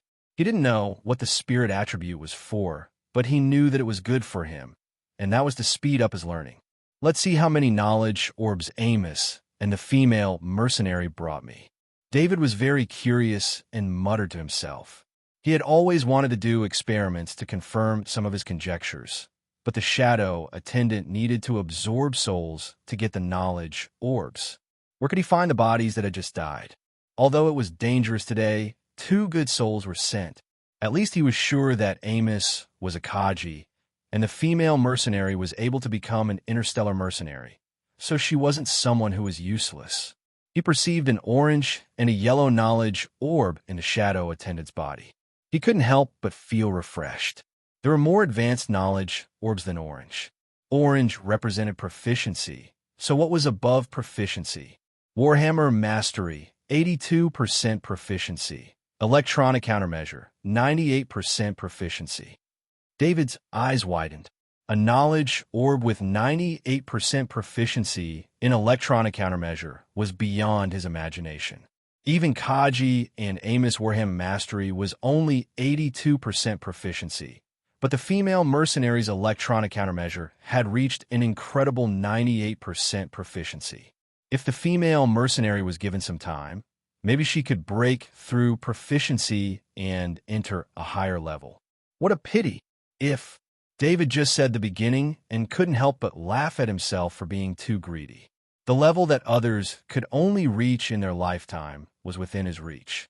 What was the point of asking for too much? He didn't absorb the knowledge orbs today. It had been more than a day since he last absorbed the knowledge orb. His eyes were fixed on the knowledge orb of electronic countermeasure, 98% proficiency.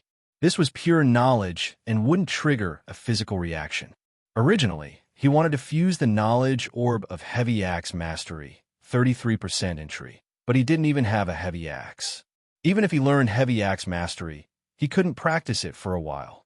Of course, the same was true for the knowledge orb of Warhammer Mastery, 82% proficiency. He decided to absorb and fuse the knowledge orb of electronic countermeasure, 98% proficiency. David relaxed his body and guided the knowledge orb of electronic countermeasure, 98% proficiency, into his body. He saw the electronic countermeasure ability appear on the attribute panel in front of him, and it was rapidly increasing in level. Then his vision blurred, and he came in front of a photon computer.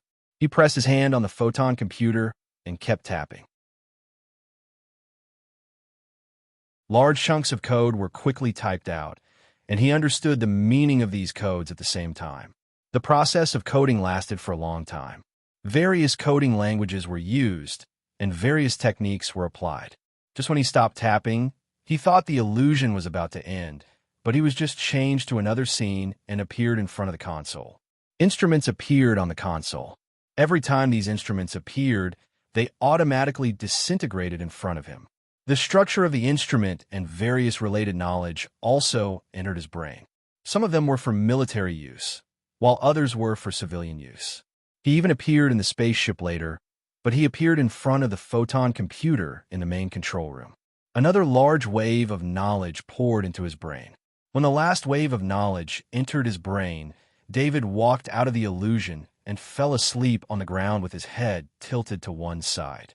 As for the idea of being able to absorb 2 knowledge orbs a day, it was shattered in front of the knowledge orb of 98% proficiency.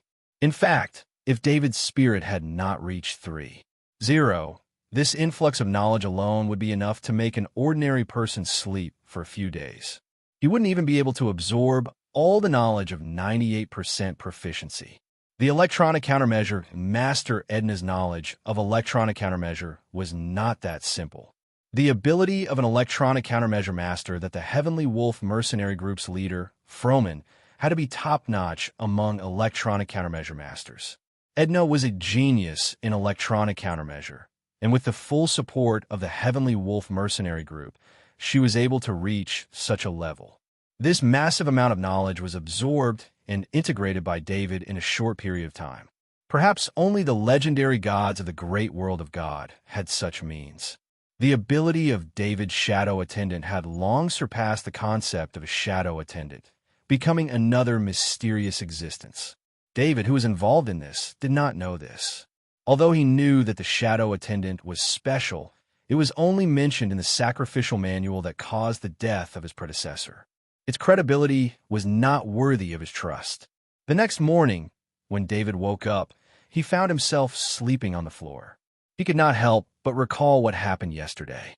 He was shocked and quickly summoned the shadow attendant to activate the attribute panel. When he saw the electronic countermeasure, 98% proficiency, on the attribute panel, he was finally relieved. If he had wasted this yellow quality knowledge orb, he would have regretted it. At the same time, he also knew what the item he had put away was. It was an electronic countermeasure master's weapon, the K2 military electronic countermeasure master. Like the T3 sniper aid, it was a military resource that could not be bought on the market. Only unscrupulous mercenaries could obtain this equipment through various channels. However, unlike the T3 sniper aid, the K2 military electronic countermeasure master was a complete set of electronic countermeasure master equipment.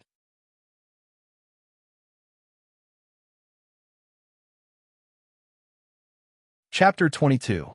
David turned on the K2 military electronic countermeasure machine skillfully. Countless sets of data appeared on the screen. For people without the relevant knowledge, they wouldn't even be able to understand this equipment, let alone operate it. David, on the other hand, operated it very easily. The electronic countermeasure knowledge in his mind allowed him to know the most likely possibility of exposing his position. He took out the T3 sniper assistance device and placed it next to the K2 military electronic countermeasure machine. The K2 military electronic countermeasure machine successfully captured the weak signal control system of the T3 sniper assistance device in 10 seconds. He found the code that exposed his position. It was a hidden program that would send out a position signal every hour. He moved his finger gently and turned off the hidden position signal program. It was a kind of mending the pen after the sheep were lost. Strange. With the mercenary style of doing things, they didn't even take the K2 military electronic countermeasure machine with them when they left. Why would they pay so much attention to the T3 sniper assistance device? Although David turned off the signal program, he still had a lot of questions in his mind. In terms of value, the K2 military electronic countermeasure machine was a very valuable equipment. Although he didn't know the exact value, it was at least a few 100,000 credits. It was a truly luxurious equipment. The T3 sniper assistance device was just difficult to obtain. Its value was far less than the K2 military electronic countermeasure machine. It was not worth sending out so many Kaji mercenaries. The cost and the reward were completely disproportionate. Could it be that there's a secret behind the T3 sniper assistance device? He thought to himself as he began to flip the T3 sniper assistance device over and over again. The equipment looked simple but it was made up of a large number of delicate parts. He couldn't disassemble it, so of course, he couldn't find the secret behind it. He turned his head and saw the shadow attendant. His eyes lit up. The shadow attendant's ability could see through objects. Didn't that mean it could see what was inside? Although the T3 sniper assistance device wasn't big, the shadow attendant could still put one of its eyes into it. Through the shadow attendant's eye, David saw the interior of the T3 sniper assistance device. On the side wall, a chip the size of a fingernail was stuck to it. It was troublesome to remove the chip from the T3 sniper assistance device. This T3 sniper assistance device was still intact from the collision and explosion of the shuttle. Even if he wanted to destroy it, he couldn't break the shell and remove the chip. Let's see what this chip is for first. Although he couldn't take out the chip, David could still activate it to check its contents. If it was the David of the past, of course, he would not have this ability. But he had just obtained a 98% proficiency in electronic warfare, and it was too easy to activate a chip at such a close distance. The K2 military electronic detector emitted a weak energy. With the positioning of the shadow attendant, this weak energy accurately connected to the chip's energy interface, and the chip began to activate. Then, a row of data jumped out from the K2 military electronic detector. David glanced at the garbled data, but it was clear to his eyes. His eyes flashed with understanding. His hands moved quickly, and the row of data was transferred from the K2 military electronic detector to his own identity bracelet. A projection appeared on his identity bracelet, showing the logo of the Yucca Bank. The Yucca Bank was one of the many banks in the Federation, and it was also the bank with the highest degree of secrecy. It was known as the safest bank. Although the income of the credits deposited in the Yucca Bank wasn't too high, it was definitely not exposed. It was the best choice for most illegal and gray income. David saw the logo of the Yucca Bank and understood what the chip was. He had never seen an anonymous account before, but he had heard of this kind of widespread special account. The projection flashed with the logo of the Yucca Bank. What followed was a series of verifications. The data transmitted by the chip was continuously exchanged with the Yucca Bank's branch on Monolith through Skynet. This exchange process took a full 10 seconds. Even with David's 98% proficiency in electronic countermeasures, he couldn't analyze the data. This was the core secret of the Yucca Bank, and it had been tested for countless years. After the verification, David finally knew the real reason why the mercenaries had come. The available balance was 2 million credits. This was the amount of credits in the anonymous account. 2 million credits. On a planet like Monolith, where the value of credits was extremely high, it was already considered rich. In fact, out of the 2 million credits, only 6 million credits were from the Heavenly Wolf mercenaries' recent loot.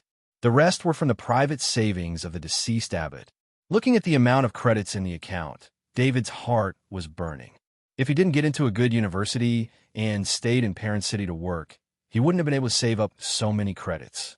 Whether it was in his previous life or in this life, it was the first time he had seen so much wealth.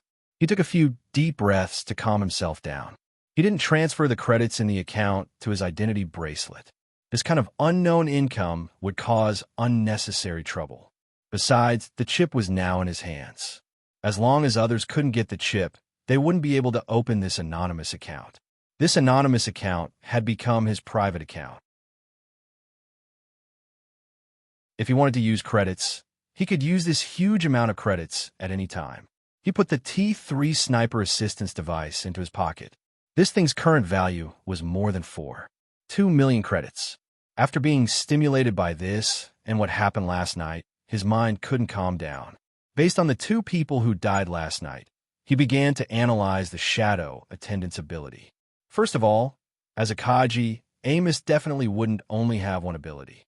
However, in fact, the shadow attendant only obtained the Warhammer Mastery, 82% proficiency, knowledge from his soul. David believed that Amos' physical ability must be far beyond the beginner level if he could become a Kaji. Thinking about the female electronic warfare master mercenary, The shadow attendant also only obtained one electron warfare knowledge from her soul. Could it be that the shadow attendant could only obtain one electron warfare knowledge from his soul? A vague idea arose in his mind. The shadow attendant could only obtain one ability from a soul, and this ability was most likely the strongest ability of the soul when it was alive. This could be seen from the female mercenary. The electron warfare knowledge provided by the female mercenary's soul was her strongest ability. David didn't absorb and fuse any more knowledge light balls. From the process of absorbing and fusing the electron warfare, 98% proficiency, knowledge light ball. If his body couldn't withstand the fusion, then there was a high possibility that the fusion would fail. One must know that the electron warfare, 98% proficiency, knowledge light ball, was a pure knowledge light ball, and he almost couldn't withstand it.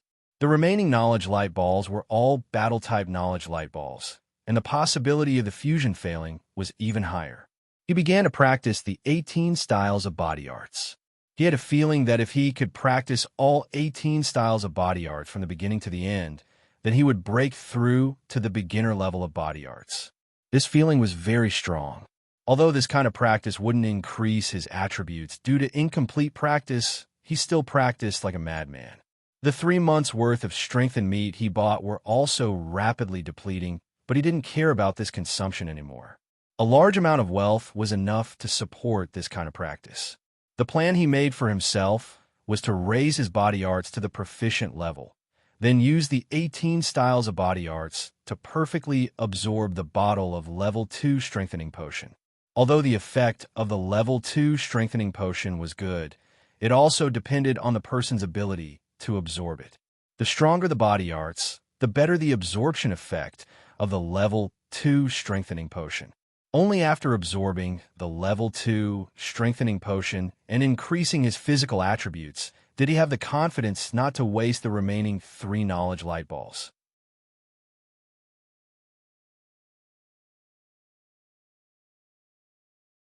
Chapter 23. Master, Manager Jason of Leeson Security Company is at the door and wants to see you. David was practicing the 18 styles of body arts in the underground gym when he heard the familiar voice of Emma, the AI butler, from his identity bracelet. While resting for the past few days, he had used his electronic countermeasure ability to strengthen the security system of the house.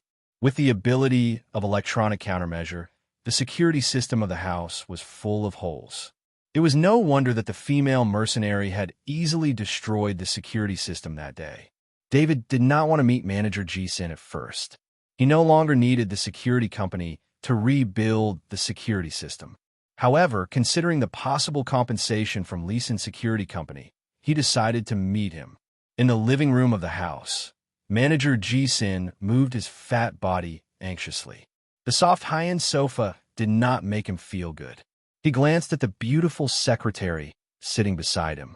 If he could not deal with the owner of the house this time, he would lose his position as manager and the beautiful secretary would belong to someone else. After the AI butler, Emma, invited them here, the owner, David, did not show up. This made Manager Jason even more uneasy. David did not mean to ignore him. He had only gone to wash off the sweat from practicing the 18 styles of body arts out of politeness. He did not expect to cause Manager Jason to misunderstand. Manager Jason looked at the house and judged its value. Although he knew that the owner of the house was related to the person with the title of National Knight, the basis of compensation still depended on the value of the house. However, looking at the fruit juice in his and his secretary's hands, he knew that the owner of the house was rich. There were almost no agricultural resources on the monolith star. Most people could only buy synthetic food. The natural fruit juice in his hand looked inconspicuous, but in fact, it meant that there was a large vegetable and fruit cultivation base on the planet. The monolith star was threatened by the insectoids. Every city had a thick barrier beneath it. It was made of steel and materials that the insectoids hated. A large number of sensors were installed in the inner layer to prevent the insectoids from sneaking into the city. The existence of the barrier limited the size of the underground space, making the underground resources of Parent City extremely precious. The underground space was even more expensive than the space above ground because the underground space was extremely limited. Mr. David, I'm the business manager of the Exalted Security Company, GXIN. When he saw David, Manager Githin's fat body bounced up from the sofa as he introduced himself with a smile. The female secretary also showed her most beautiful smile. Manager Githin had brought her along to ease the atmosphere. Nice to meet you, Manager Githin. David smiled and nodded. He gestured for Manager Githin to sit down and talk. David's maturity made Githin think more highly of him, especially since David wasn't attracted by the secretary's smile at all. Children at David's age were at the peak of their youth. Mr. David, on behalf of Leeson Security Company, I deeply apologize for the loss this accident has caused you. Director Githin first expressed the company's attitude. Manager GXIN, I've received your apology. How are you going to deal with this? David didn't care about the other party's politeness. He didn't have time to chat with Manager Githin either. He just wanted to deal with this matter immediately. Mr. David, our company, Exalted Security, will help you install the highest level of security system for free. At the same time, we will pay for all your losses in this accident. We will also compensate you with 200,000 credits. What do you think? Manager Githin didn't expect David to be so direct. He had no choice but to tell him the plan that he had thought of long ago. That's settled then. David stood up and nodded as he extended his hand. Manager Githin couldn't help but be stunned. Shouldn't this kind of thing be discussed with each other? Why did David directly agree? This made all the excuses he had prepared useless. Moreover, the amount of compensation was far from the amount he had initially planned to pay. This wasn't a good thing because it was very likely that other people would think that Leeson Security Company had bullied the child of the National Night title holder. However, since they had already reached an agreement, he couldn't raise the price any further. He could only stand up and extend his hand to shake David's. Mr. David, please grant me access. I will upgrade your security system for you. Manager Githin requested David to complete the next step. David didn't say that he had reinforced the security system. This was a little difficult to explain, so he granted Manager Githin permission to connect to the residential security network. Manager Githin quickly operated the equipment he had brought and began to upgrade the residential security system. It took him less than 5 minutes to complete the work. Mr. David, your security system software has been upgraded to the highest level. Our technicians will come to add the corresponding hardware for you in 3 working days. If you are satisfied, we can sign a mutual termination agreement. Manager Githin said to David with a smile. Seeing that David didn't say anything else and signed his electronic signature with his ID bracelet, Manager Githin's smile became even wider. David sent Manager Githin away. His face didn't look good because when Manager Githin had just upgraded the security system, his original security system had sent him an alert. Although his reinforced security system wasn't as comprehensive as the security system of Ryzen Security, it was more advanced in terms of security. After all, this security system was only civilian grade. No matter how advanced it was limited. After David granted access, Manager Githin's operation still sent him an alert. This could only mean that the security system Manager Githin had uploaded had a program that shouldn't have existed. He took out the K2 military electronic countermeasure device, connected it to the security system, and began to search. Soon, he found a hidden permission program. As long as this hidden permission program was activated, all the security devices in his house would automatically shut down, and outsiders would be able to enter his house. David once again felt that the person who wanted to deal with him was very resourceful. The attack of the mercenaries was just an accident, but the person who wanted to deal with him had seized the opportunity to modify his security system and make his house undefended. If he hadn't gotten the electronic countermeasure ability and hadn't installed his own security program in the security system, he might have been kept in the dark and wouldn't even know how he died. David modified the hidden permission program. When it was triggered, it would send a message to his ID bracelet, and he would decide whether to activate it or not. He didn't want to go to Ryzen Security. This was an exposed enemy, and it wasn't scary. What was scary was that he didn't know who the enemy was and how powerful they were. He thought of the Warhammer Mastery, 82% proficiency, glowing ball, the sniping, 20% proficiency, glowing ball, and the 99% beginner-level physical skills. As long as he was given some time, his strength would grow explosively, and he wouldn't have to deal with it as passively as he was now.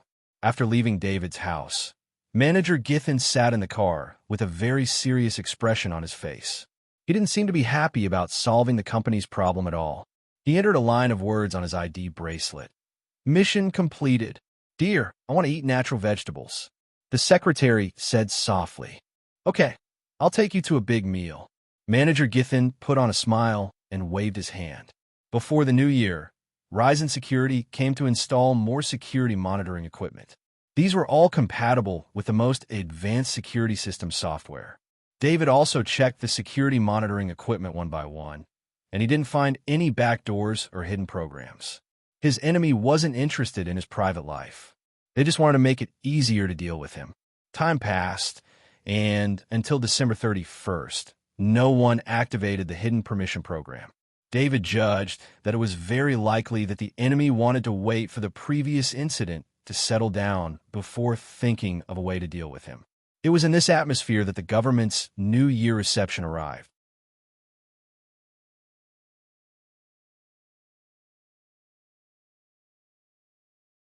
Chapter 24. Hans and David were both wearing Federation formal attire. This formal attire was also the first choice for most men to attend important events.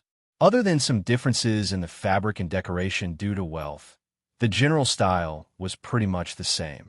Bertha, who was holding Hans' arm, was wearing a tight, long dress with a shiny necklace around her neck. She looked graceful and luxurious.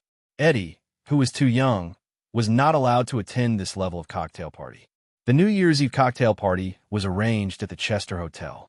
The parent city government had booked one floor of the hotel. It was obvious that the government valued the cocktail party. David walked down from the hover car. When he saw the Chester Hotel, the first thing he thought of was the hotel security director, Amos.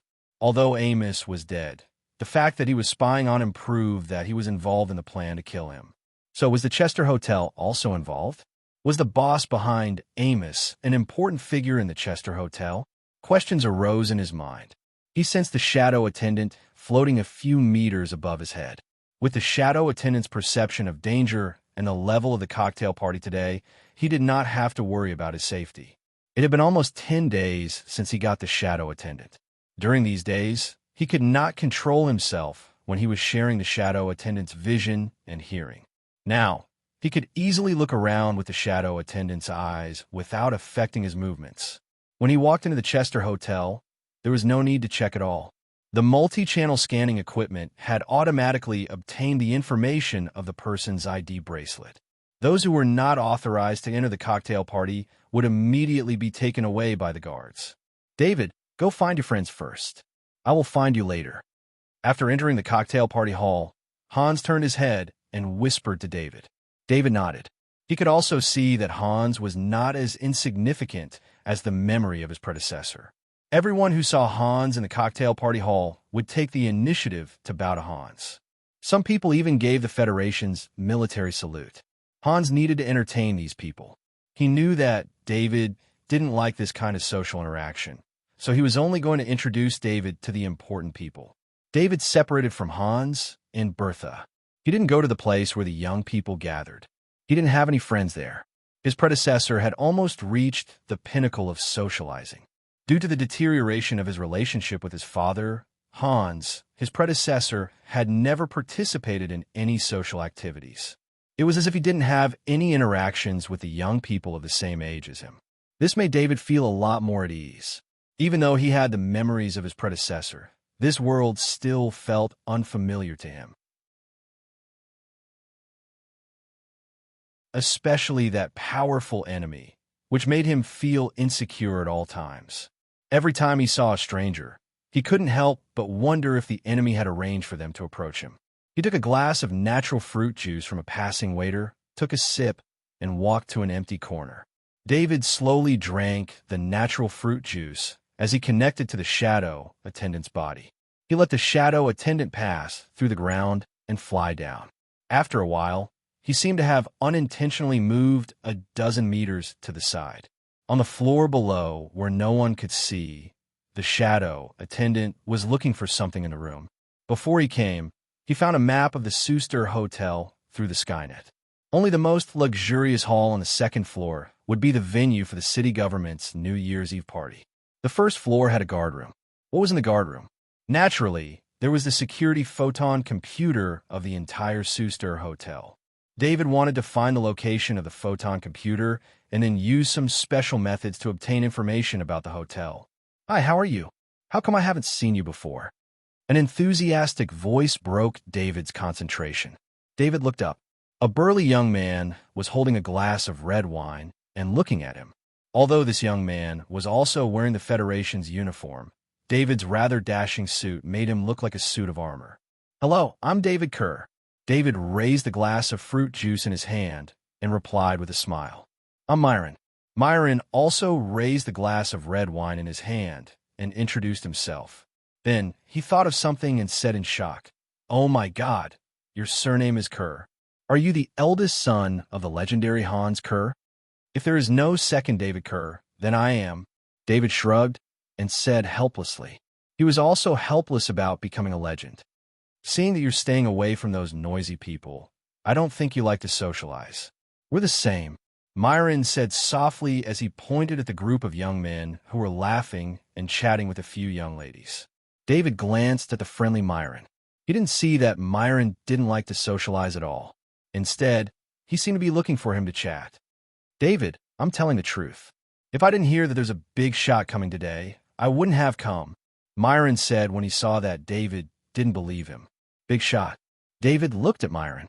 He didn't know who this big shot was. One had to know that today's New Year's Eve party wasn't an ordinary party.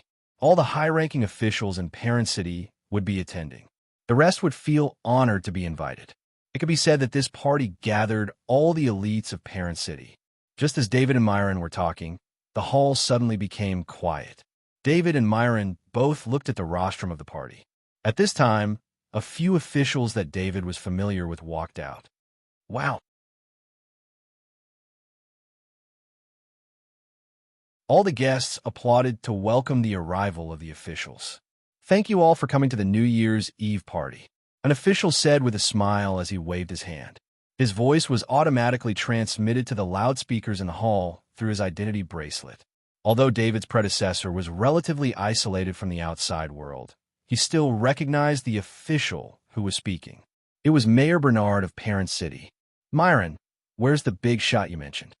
David asked softly as he listened to Mayor Bernard's speech. "Big shots always keep a low profile," Myron replied softly. At the same time, he was looking around, trying to find his target. David didn't care about him. He turned his attention to the shadow attendant again. The shadow attendant couldn't be more than 10 meters away from him, which made it more difficult for him to search. In addition, the picture he got from the Skynet didn't have a size label, so he couldn't accurately stand on top of the guardroom. He quietly moved a few steps to the side. At this time, the shadow attendant passed through another wall. A surveillance wall appeared in front of the shadow attendant's eyes.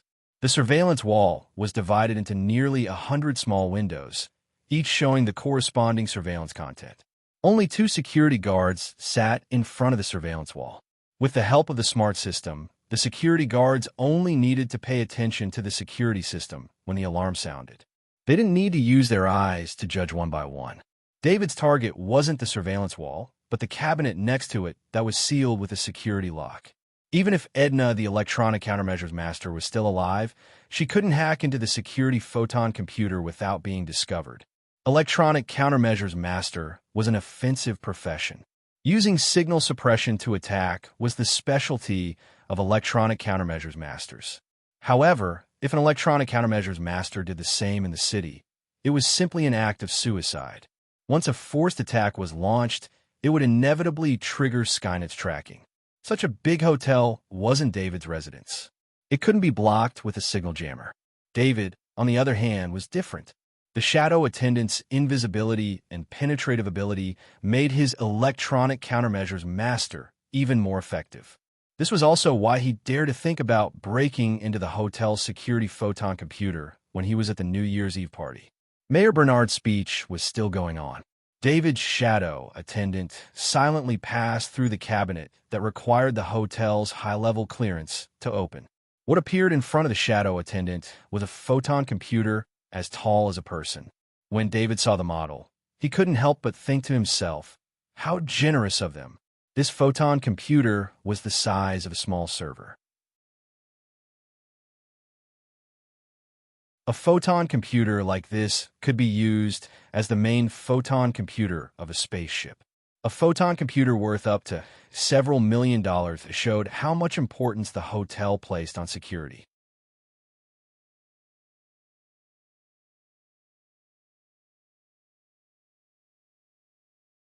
Chapter 25. The shadow attendant controlled by David appeared in front of the security photon computer. The shadow attendant tapped lightly on the security photon computer, and the authorization page appeared. The shadow attendant didn't care about the authorization page, but quickly entered the security photon computer. If the authorization page was entered incorrectly 3 times, it would lock up and send out an alarm. This was the security photon computer's last line of defense. However, if a 98% proficient ECM engineer couldn't break through this defense after coming into close contact with a photon computer, then this proficient ECM engineer would be worthless. In less than 20 seconds, the authorization page automatically disappeared, and the security photon computer showed the main operation page. David, who was drinking juice in the banquet hall, couldn't help but smile with satisfaction. Not to mention anything else, just by relying on his electronic countermeasure ability, he could do pretty well in this world. The shadow attendant had greatly enhanced his electronic countermeasure ability. Although the shadow attendant only had 100 grams of strength, which was almost useless in terms of attack, it was enough to operate the photon computer. The shadow attendant opened the list of all the high-authority management personnel of the Chester Hotel, found an account that hadn't been logged in for a long time, opened a remote login permission, and left a hidden program in the security photon computer. The function of the hidden program was to automatically remove the traces of the account under his control, turning this account into a ghost account. After the last step was done, there was a warm applause in his ears. This was the end of Mayor Bernard's speech. With the end of Mayor Bernard's speech, the banquet officially began. Many guests of high status surrounded Mayor Bernard, and the rest of the guests also found guests of their own status. Every one of them had the most cordial smile on their face, and every one of them looked like a well-bred gentleman or lady. David saw Bertha was chatting with a few noble ladies, and his father Hans was talking with a young man who looked to be in his 20s. The two of them seemed to be very enthusiastic. At this time, Hans also saw David and waved at him. David knew that Hans wanted to introduce him. Although he didn't want these relationships, he didn't want to change his relationship with Hans, so he walked over with the juice. "Hans, this is your son? Not bad." The young man was very handsome, but his tone was very arrogant. He had the attitude of an elder. "David, this is your Uncle Garen, a brother who went through fire and water with me on Battlestar." Hans introduced David with a smile. David looked at this young man named Garen in shock. According to Hans, this Garen was at least 50 years old. Although the average life expectancy of humans in the Interstellar Federation was 200 years, a 50-year-old face shouldn't be this young. Uncle Garen. Although he was surprised, David still greeted him politely. "Since you called me uncle, I can't refuse this gift. How about this? As long as your strength and speed reach the minimum standard of non-university before the college entrance exam, I will help you enter the Kaji department of non-university." Garen looked at David and said with a smile. David was surprised by Garen's arrogance. Nah, and university was the best university on planet Panshur, and it was also his predecessor's goal. However, it wasn't that easy to enter non-university. Strength 800 kilograms and speed 8. 5 seconds for 100 meters. These were only the standards for the entrance exam. After reaching these standards, there was still a combat ability test. Non-university would select the best among them. David Hurry up and thank your Uncle Garen. Hans gently pushed David and reminded him. Thank you, Uncle Garen. David hurriedly thanked him. David, your father has never begged anyone in his life. This time, when you were attacked, he came to me. I will stay here for a while and take care of the Heavenly Wolf mercenary group.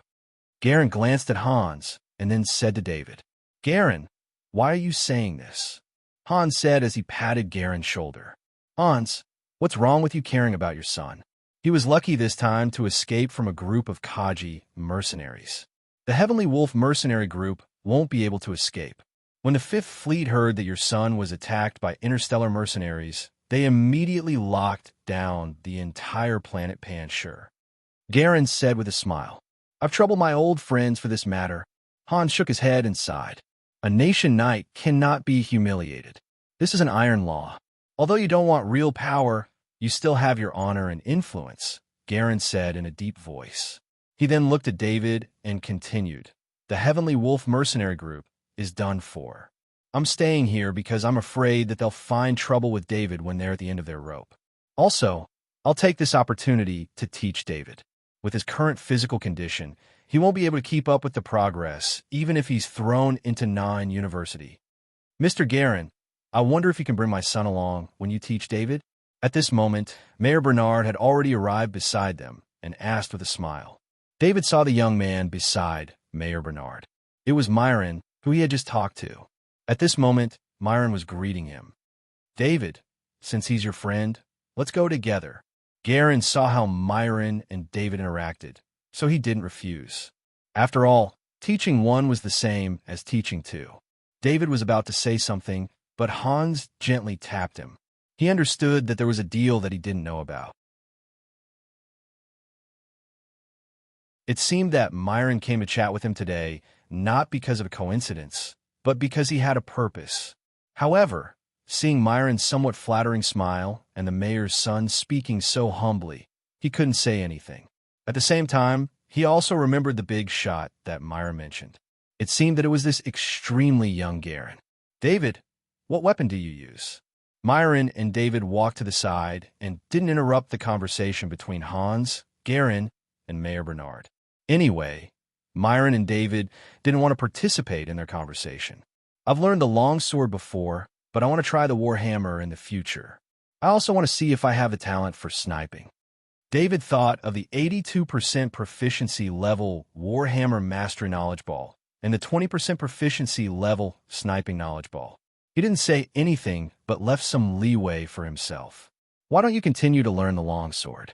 Longswords are so cool. Warhammers are just for manual labor. Myron seemed to be learning the longsword too, so he objected. Before he could finish, Mayor Bernard casually tapped him on the head. Although the two young men's words weren't loud, the three people beside them heard them clearly. Mr. Garen, I'm sorry. Myron doesn't know any better. Mayor Bernard looked at Garen apologetically and apologized. It's okay. I'll change Myron's mind in the coming days. Garen, who used to use the warhammer, said to Myron with a smile. Myron regretted it so much that he almost killed himself. No matter how stupid he was, he knew that he had just said the wrong thing. Fortunately, the three people didn't pay much attention to the two young men. After a few words, they continued their conversation. Sigh, the coming days won't be easy, Myron said softly. It's okay. It's a rare opportunity to be taught. David was looking forward to Garen's teaching. Recently, he was stuck at 99% of the beginner level of physical skills, so his physical attributes couldn't be improved. Although he had been practicing hard recently, it was getting more and more difficult. He also knew that this was because his foundation wasn't solid enough. Physical skills were the foundation of everything. His previous mastery of physical skills was too poor. This time, his body needed some time to digest these leaps and bounds of improvement. In the 10 days since he came to this world, no one had guided him in his practice. He needed some guidance to find out his shortcomings. All right, you said that you have a sniping talent. Why don't I take you to a shooting range to test it out sometime? Myron suggested enthusiastically. Okay, but it'll have to wait a while. I'm not free recently. David didn't reject his kindness. In fact, he also wanted to wait until he fused with the sniping knowledge ball to test his ability. Of course, I'm not free recently. Myron glanced at Garen again and said helplessly, Mayor Bernard wouldn't be here for too long. He still needed to communicate with many people at this New Year's Eve party. Although he didn't want to miss the opportunity to communicate with Garen, he still left after a while. You're tuning into the Warrior Lore YouTube channel. Don't forget to subscribe and join us on this journey to catch the most captivating stories.